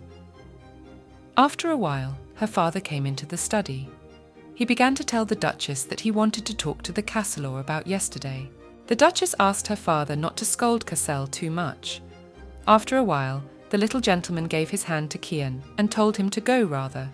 The father was shocked by such a gesture, but after putting him on his hand and decided to leave. As suddenly, the father stood up and told the girl that they will talk about her confession in the evening. The girl was shocked that he had heard everything. After a while, night fell. Mrs. Lopera began to dream a very strange dream, in which there was a girl who spoke of the fact that the appointed day would soon approach. The Duchess jumped out of bed. Kian immediately asked the girl if she was all right. Kian touched the girl's forehead and realized that she had a fever. The girl told him that she had a terrible dream and then went back to bed. Kian began to ask the girl about whether she was having nightmares again. The hero asked the guy if she dreamed about them often, but Kian began to brush off the answer. After a while, the girl asked the guy if he would tell her if the dreams were related to her memories or not. The guy started talking about how he remembered very well how they met. The little Duchess fell right in front of the Duke. The guy talked about how he didn't think there would be so many encounters between them, and they would be able to date. But since then, the girl came to them often. Because of the same age they spent time together, Kian was pissed off that his personal space was being invaded. But on the other hand, he wanted to learn more about the girl, and since then, he had fallen in love. Duke talked about how he didn't want to talk about anything else. Cheryl asked him to keep going. The guy talked about something he had promised from that moment on, namely that they would play all the time like they used to. Duke was not able to do that, and after when the girl lost her memory, he kept his promise. Duke talked about how he didn't want it all to come back. After a while, the Duke began to tell the girl to rest. A few days passed. Margot stood in the girl's study and asked why they were sleeping with the Lord in another room. The Duchess herself did not understand it, because the Duke says that he has a lot of work, and from the mansion he leaves because of business. Suddenly, a Cassel came running into the study. He started asking Mummy if he and Daddy had a fight. The Duchess explained that Mummy was asking Daddy a lot of things he didn't want to. Cassel began to ask about whether that was the whole reason for the fight. Duchess started to say that they weren't fighting and they just needed to think things through. Cassel asked the mum about whether they were definitely not fighting and if the mum wanted to make up. The girl smiled and said that she would like to make up with him. Cassel walked out the door and told the guards that their exit was now. The guards walked over to the mistress's chair and apologized, saying that it was Cassel's orders. After a while, the Lord's chair was lifted up with the lady. The girl started asking the guard what she was doing. The girl shouted to the Cassel to the sufferer to put the mama back, but the Cassel said no. The son did not understand why he was not allowed to quarrel with his friends, but Mum and Dad could. Cassel told the guards that the mistress was in their hands, and afterward, the son left the study. After a while, Cheryl was sitting next to Kian. Kian talked about how Cardicel was waiting for him in this office, but they sent Cheryl instead. Kian asked her if she had arrived here because of him. The girl started talking about how it was, and she was really scared when her chair was pulled up. The guy started apologizing and talking about how it was his fault that he had been avoiding the mistress all this time. The Duchess realized that he did it on purpose, and afterwards the girl started asking him why he was doing it. Kian apologized to the lady and talked about the fact that because of the encounter, He kept telling the girl about the past, which could help remember the whole past, and the guy didn't want that. Duke didn't want to believe that it could all be a mere illusion. Kian talked about how he was afraid to even look the girl in the eyes. The mistress didn't know what else she should do to make the Duke believe her about her feelings, so the girl went up to the guy and kissed him. Kian began to ask the girl about whether she had forgiven him for his selfishness. The Duchess talked about how she forgave him for the offences, and so the guy did nothing. The girl started asking the guy to sleep together, as many people are worried about their relationship. The guy kissed the girl's hand and said that he understood everything, and he agreed to it. A month later, the Duchess was going to Vintessa Fornell's estate. Mistress asked the maid if she had packed everything. Margot replied that she had done everything, and all the things were in place. The Duchess talked about how she would be back by evening, and by that time Cassel on the maid. A short time later, the mistress met with the Marquise. The Marquise said hello to the girl, and Sherial thanked her for the invitation. After a while, the Marquise asked the mistress if she could call her by her first name, and afterward, the two mistresses exchanged names. A servant came out of the mansion and called the girls inside. The two girls were met by a girl with beautiful pink hair. Lady Fornell started telling everyone that she was glad to meet them. Afterward, the girl started asking Sherial about why she wanted to talk in person. The Duchess came up with a reason. The girl spoke of Lady Fornell having a daughter the same age as the Castelor. The Duchess replied that she was not talking to anyone, so she decided to have a better conversation about it. The Marquess began to talk about the fact that Lord has her. The Duchess told Miss Fornell the fact that they became friends with the Marquise because of their strong love for their children. Hearing all this, Miss Fornell said she didn't mind telling Leah about her baby. After a while, a little girl with pink pigtails ran up to Miss Fornell and hugged her. Miss Fornell started talking about how it wasn't nice to run in. Leah apologised and said about how she wouldn't do it again. After a while, the girl decided to see who she had from her guests. Leah saw Sherial and immediately ran up to her. Leah began to tell her mistress that she was very nice. After a while, Tyler suggested that her daughter go for another walk. Leah started talking about how her mum is always in bed and she doesn't have time to be with her. Tyler started to talk about having tea, but afterwards the girl couldn't say anything as she fainted. Everyone started screaming and calling the doctor. Leah was crying and didn't know what to do. The doctor ran up to Tyler and said to send her to the room to rest. The Duchess realised that the conditions were worse than she had imagined, and she needed to tell her about the cure for the plague as soon as possible. The girl decided to do it through her daughter. Leah cried and wanted to her mother, but the Duchess calmed her down and told her that when her mother got up, she would not be sick. After a while, the Duchess asked everyone to come out so that she could talk to Leah. The maids began to say that this was bad and not appropriate for the girl's behaviour, but the Duchess hugged Leah and said that everything was fine and she wanted to be alone with the girl. The servants decided to leave them and go to check on Tyler. Mrs. Penzel went to check on Tyler too. After a while, Mistress and the girl were sitting on the sofa. Leah asked Mrs. Loperam if Mummy was sure she was going to be all right.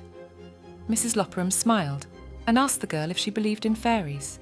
Leah asked about what the Duchess was saying about the fairy Herschen. The Duchess began to talk about how that was exactly what it was. The girl began to tell a fairy tale that told of a poor girl who found bread and shared it with her grandmother. Afterwards, a fairy came to the girl and reunited the girl with her family. The moral of the fairy tale was that good luck accompanies those who do good deeds. The Duchess realised that it would not be difficult to explain this to Leah. The Duchess began to ask Leah if she would believe that the Duchess was a fairy Herschen. Leah began to talk about how the girl was very beautiful, so she believed it. Then the Duchess began to tell the girl that now she was going to give her something, and because of that, her mum would recover in no time. The girl said that it should remain a secret, and afterward the Duchess gave something to Leah and told her to keep it carefully. The girl saw that the Duchess had given her flowers that had not yet bloomed. The Duchess began to say that when the girl's mother was bathing, she should throw these flowers and make sure that the moonlight fell on these flowers. Leah began to ask, after all this, whether she would have good luck. The Duchess smiled and told Leah that if she did, luck would always be with her. The girl was hugging the Duchess and talking about how she would make it. Mrs. Loperam sat in the girl's arms and talked about how she wanted Leia to be her daughter-in-law. The Duchess wanted to make the children bond. After a while, Leia started calling Mrs. Loperam again. After a while, he suggested that Leia go over to their mansion to play. The Duchess wanted to make the children bond. After a while, Leia started calling Mrs. Loperam again. Suddenly, Leia walked in on the girl, calling her mother to a place to keep a promise she had made to the fairy. Miss Fornell didn't understand where her daughter was taking her, but followed her anyway. After a while, they ended up in the bathroom. Miss Fornell began to tell her daughter that this was the servants' bath. Leia began to talk about how her mum's bathtub doesn't get moonlight, but this one does. After a while, her daughter told her mum to get in it. Miss Fornell could not refuse her daughter and decided to get into the tub after all. After a while, the girl climbed into the tub. Miss Fornell began to feel things that were getting easier for her. The flowers that had not bloomed began to bloom and turn into magical flowers before Miss Daughter's eyes. The girl rejoiced and talked about how it was true and fairies existed. Tyler began to think about what kind of fairy it was, but Leia didn't say anything. The girl talked about how the flowers were as beautiful as the fairy. Mrs. Fornell realized that the fairy had silver hair like that, and suddenly it hit the girl. She immediately realized that only Mistress Loperam had silver hair. The girl wondered why Mrs. Loperam took pity on her and decided to cure her. Suddenly, Miss Fornell realized something, that the Duchess did not want Leia to be alone without her mother. Miss Fornell hugged her daughter and told her that she would be cured and healthy. It was the same day at Loper Manor. Sherial stood near the door in the study, the girl listening to father and son talk. Kian and Castle were discussing what colour dress would suit his mother best. The Duchess was shocked and did not understand what they allowed themselves, and then decided to leave, but could not. She was detained by Cassell. The Duchess sat in the room and asked them if they had fun. Kian and Cassell talked about what they had said about her. The Duchess started talking about if they were embarrassed, and afterwards started asking Kian if he had a job, and Cassell had a book. Kian and his son started talking about how this was exactly what they wanted to do. After a while, the teacher came to the Cassell and told him to go study. The boy wanted to stay longer with his mum, but was told to go. Kian was left alone in the room. The Duchess noticed that Kian became more thoughtful when the Cassell left. The girl began to ask her husband what was bothering him. Kian hugged the girl and began to ask the Duchess that if he told, would the girl punish him? The Duchess replied that she would. The guy laughed and told the girl that she was very nice, and afterwards told her to go rest as she was very tired from the road. Duchess started to hug the guy, but Kian told her to go, because if there was distance between them, it would hurt him. The Duchess began to talk about how she would try to shorten the distance so that the guy would be better off too, and afterward, the girl went off to rest. After a while, the swing was sitting next to his father. Cassell began to ask his father when he would already fulfill his promise. The father told his son that it was his fault and it would not happen again. After a while, Castle started asking his father about the next trip, as they had already picked out a dress for his mum. After a while, Cassell and his father started arguing about the colour. Afterward, their mother came to them. Afterward, Kian sat in his study and was shocked that the mistress had walked in on them so unexpectedly. The Duke was glad that the Duchess didn't have time to hear the promise to the Cassalor. After a while, Ritbel came to the Duke's office. Kian started telling him to do things so that the mistress wouldn't see. The deputy started to ask the guy why he would burn the letters from Mr. Owen's wash, since before the wedding, Sherial was a member of the estate. Kian talked about the fact that she was, but Mr. Owl was using the girl and didn't like her. Kian talked about how when the Lord came to them, he looked for different outlets to borrow money. Especially he used Sherial as a thing. Kian started talking about how the past he couldn't do anything, but the present he will save Sherial in any way he can. After a while, the boy began to tell Ritbel to finish the papers and call Amor, as there was a task for him from the Duke. The next morning, the Duchess learned the fact that Kian was going to leave for the palace. The Duchess thought that Kian had already left and was upset, but that was not the case. Kian walked into the girl's house and told her that he had not left because he had not seen the girl's face yet. After a while, Kian and Charles said goodbye, and the husband left. The girl was lying alone on the bed. She talked about how the bed was very big without Kian. Margot entered the room. The girl asked her if the letter from the Viscountess had arrived. The maid showed her the letter and said that it had arrived today. The girl wondered if she had succeeded. The letter said that the girl was getting better. Miss Fornell spoke of how when they were examined and the illness was weaker, they would look forward to a visit from Mrs. Loperham. Miss Fornell called the girl a fairy. Reading all this, the Duchess was dying of shame. She didn't know how she should react to it. The maid began to ask the girl why her face was so red. The girl lay in bed and realized what the future was changing. The Duchess realized that now she had to find a way to tell how she knew how to treat Miss Fornell. It was so easy for the Duchess that she closed her eyes and fell asleep. The girl found herself in some space. The Duchess heard a child crying. The girl approached the girl and asked why she was crying. Suddenly, the Duchess saw little Cherielle. The Duchess began to ask her to tell her everything about the past.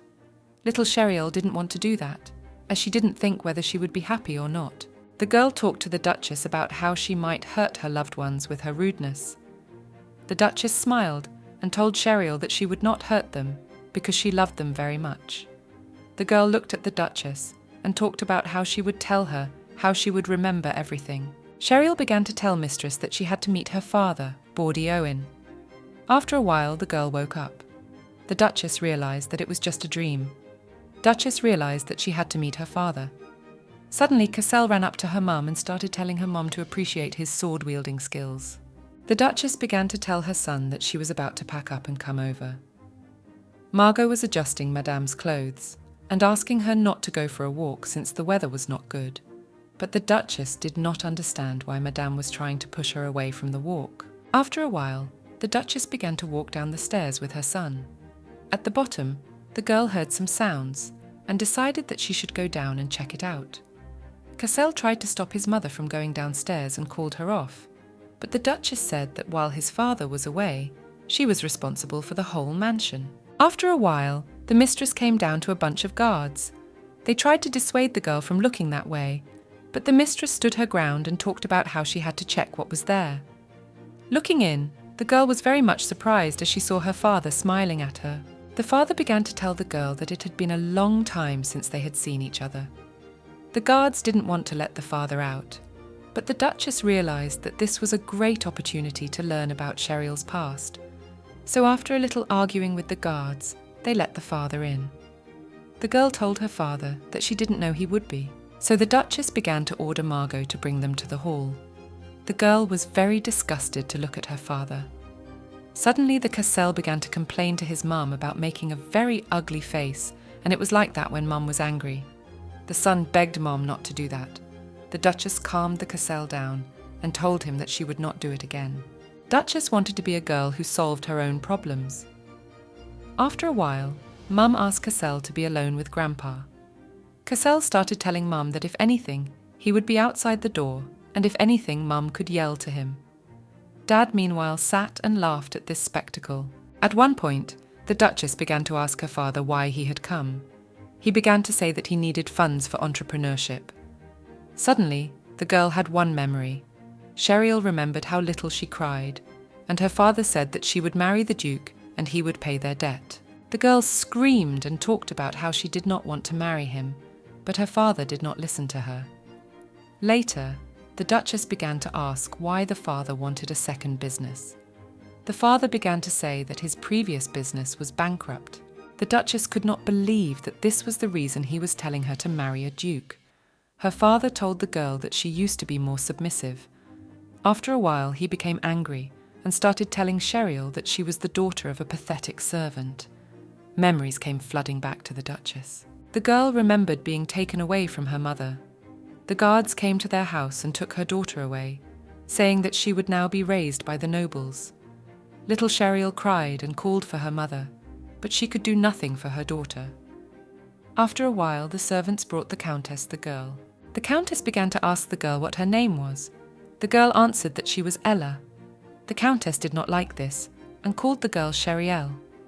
The mistress began to tell Sheriel that she was now a pure-blooded aristocrat and not the daughter of a pathetic servant. After a while, the mistress said that the girl's name was now Sheriel Owen. The girl was growing up. The maids took care of her, played with her, and did everything to make her feel good in the mansion. One of the maids was her mother.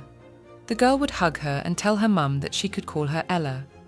But the girl's mum said it was better not to shout her name so loudly, and to get used to the fact that Sheriel's mum was not a maid, but a countess. After a while, the girl began to ask her mum if they could go on a picnic. Her mother was afraid, because she could be seen by the mistress, but Sheriel calmed down. The girl spoke of being disliked by the countess, as many on the estate did, so no one cared what the girl did. The mother said that in that case she agreed. After a while, the countess was told that Sheriel's people had come to see her. The countess stood looking at the girl and called her by her name. The duchess realized that the countess never called her that, and realized that something had happened. The countess began to tell her adopted daughter that she had heard the girl going on a picnic with her nanny. Mama didn't like that. The countess told Sheriel that she needed to grow up and start doing something other than playing with the nanny. The girl understood that she could only be truly happy with her mother. The countess didn't like that, but she told Sheriel that she could go. Leaving the countess, the girl had a bad feeling. During the night, the duchess was approached by her mother, who looked at her sleeping daughter. The mother gave her daughter the pendant and told her that now she could not keep her promise, that she would always be there for her. Mum said goodbye to her daughter and left. In the morning, the girl saw a pendant with a portrait of her mum in it. Sheriel ran out of the room and asked the maid where her nanny was. The maid began to say that now, from this day on, she would serve her.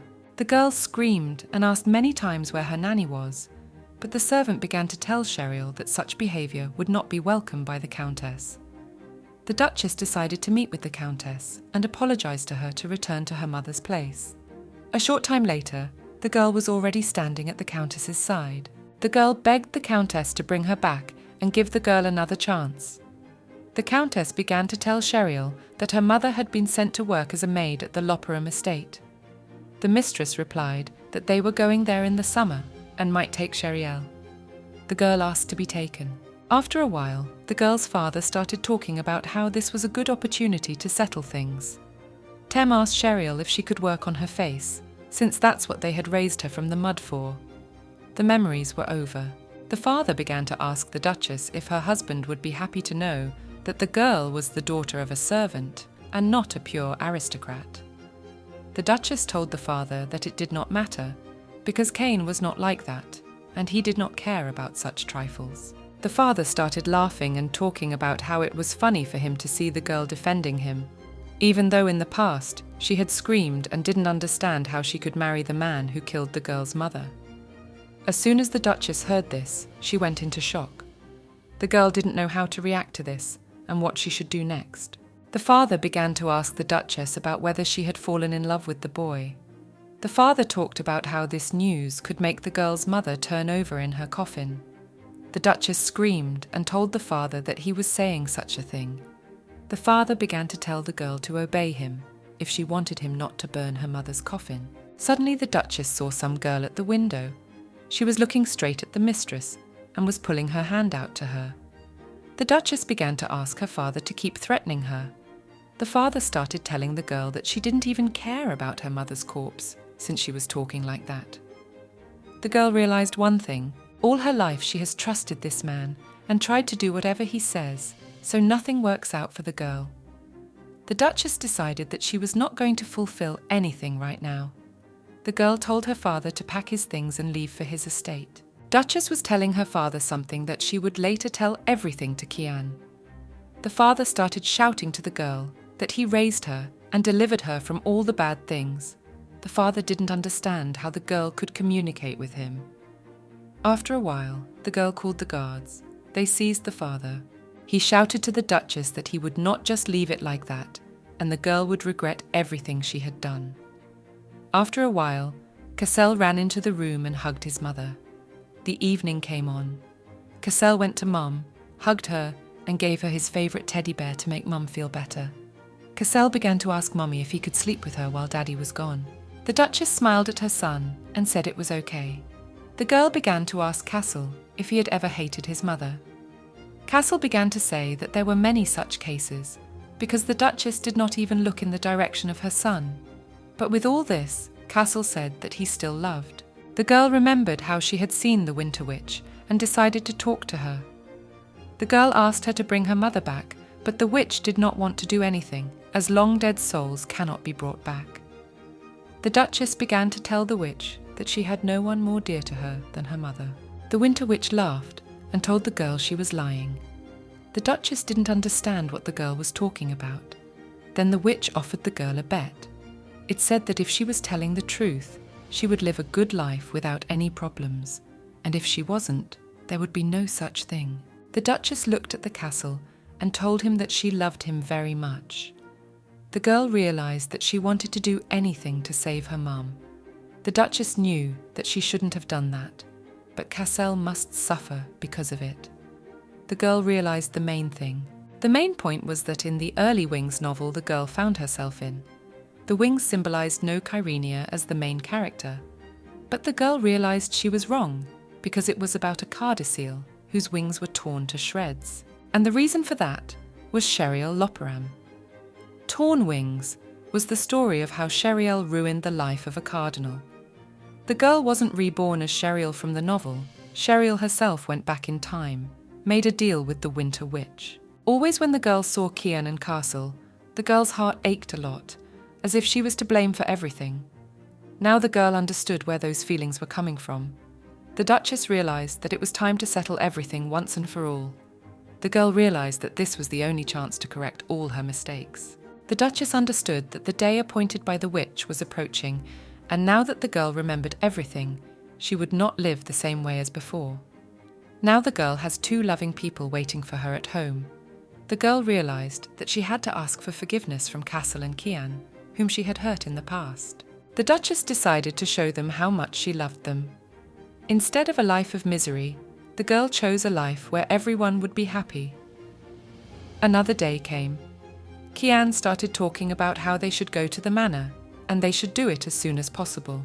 Kian realized that he had ordered the guards not to let Sheriel's father in, but the guy had a strange feeling. The guards started telling Kian that he had come all this way, and he wouldn't even make a gift to the Duchess. Kian decided that the servants had done the right thing, and he left to get the gift. After a while, the gentleman returned to the guards. The guy had a lot of jewellery in his small pocket, but Kian didn't say anything about it.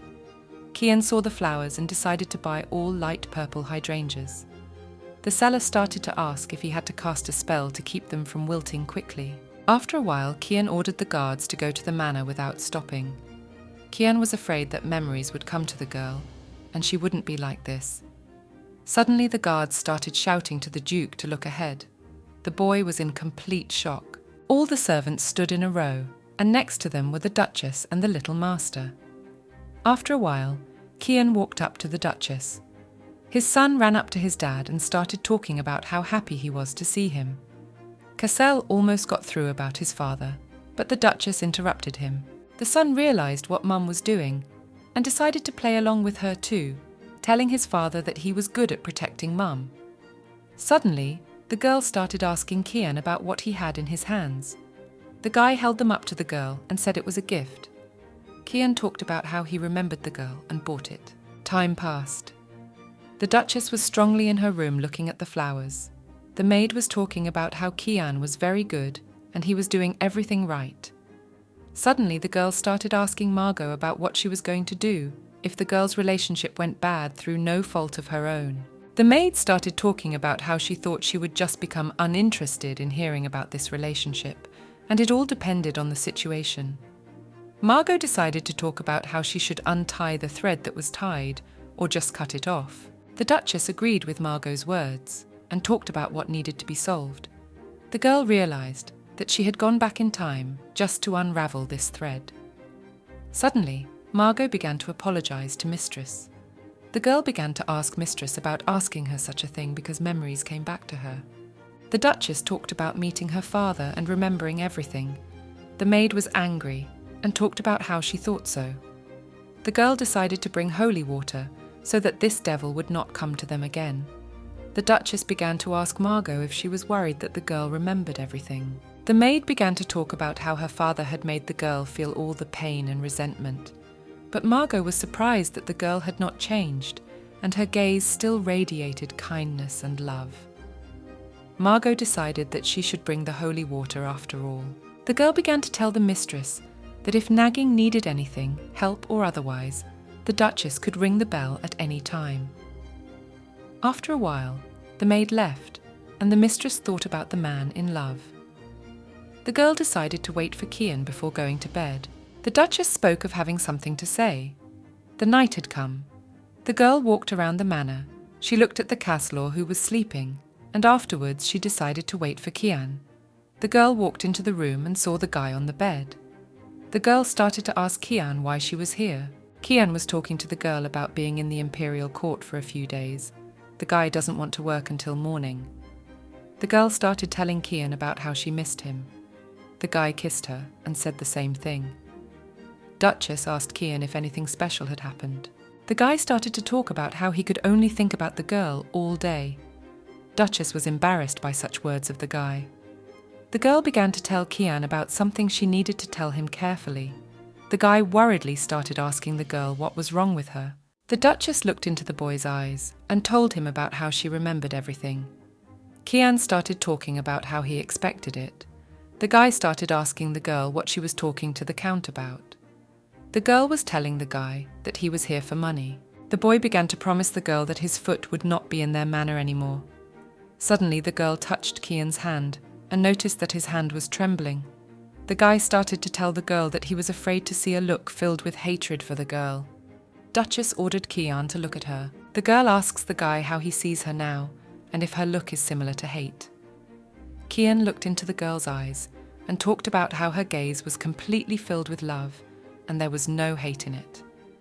The Duchess began to ask Kane if he believed her now. After a while, the boy began to ask the girl if she could ask him for everything he had done.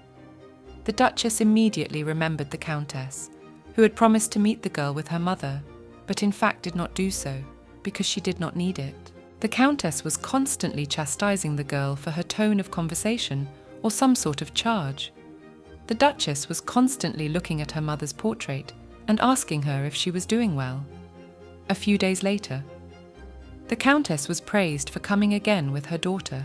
Mistress smiled and told her acquaintance and friends that the girl did not want to part with her. Mrs. Loper told the Countess that it would be good for them to communicate, especially as they were already adults.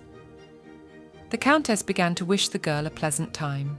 The girl kept pestering the Duke about something she wanted to ask him. The Duke started asking the girl about why she was calling him by his first name. The Duchess laughed and talked about the guy started first, and even more so, the Lord is less than the girl. The girl asked the guy if he knew a servant named Sienna. The Duke began to say that he knows very few servants here, but he knows about this one.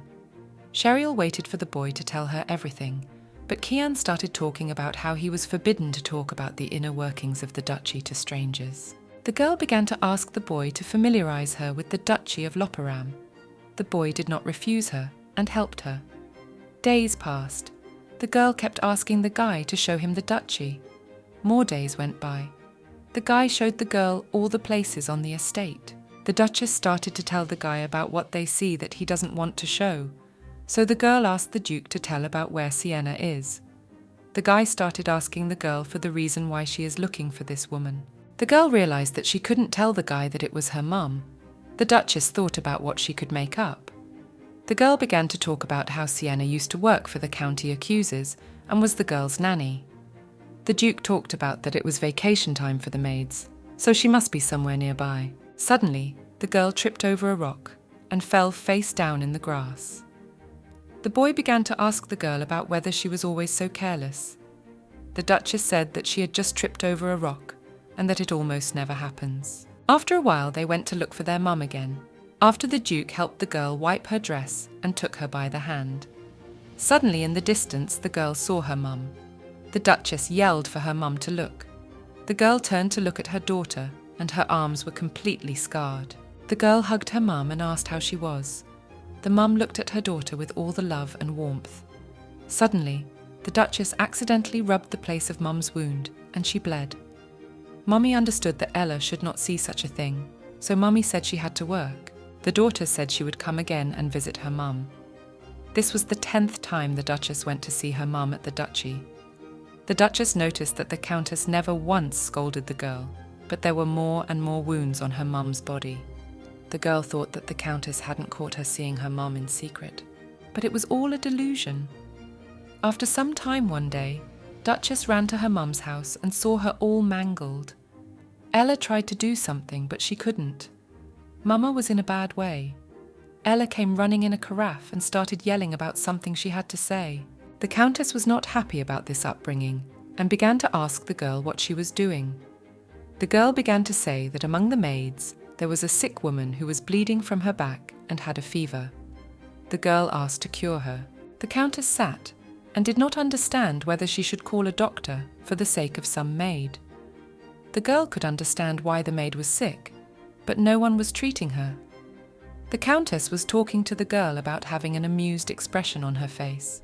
The Countess smiled and talked about how her daughter had a sense of mercy for low people. The girl talked about how this time she wanted to correct that habit.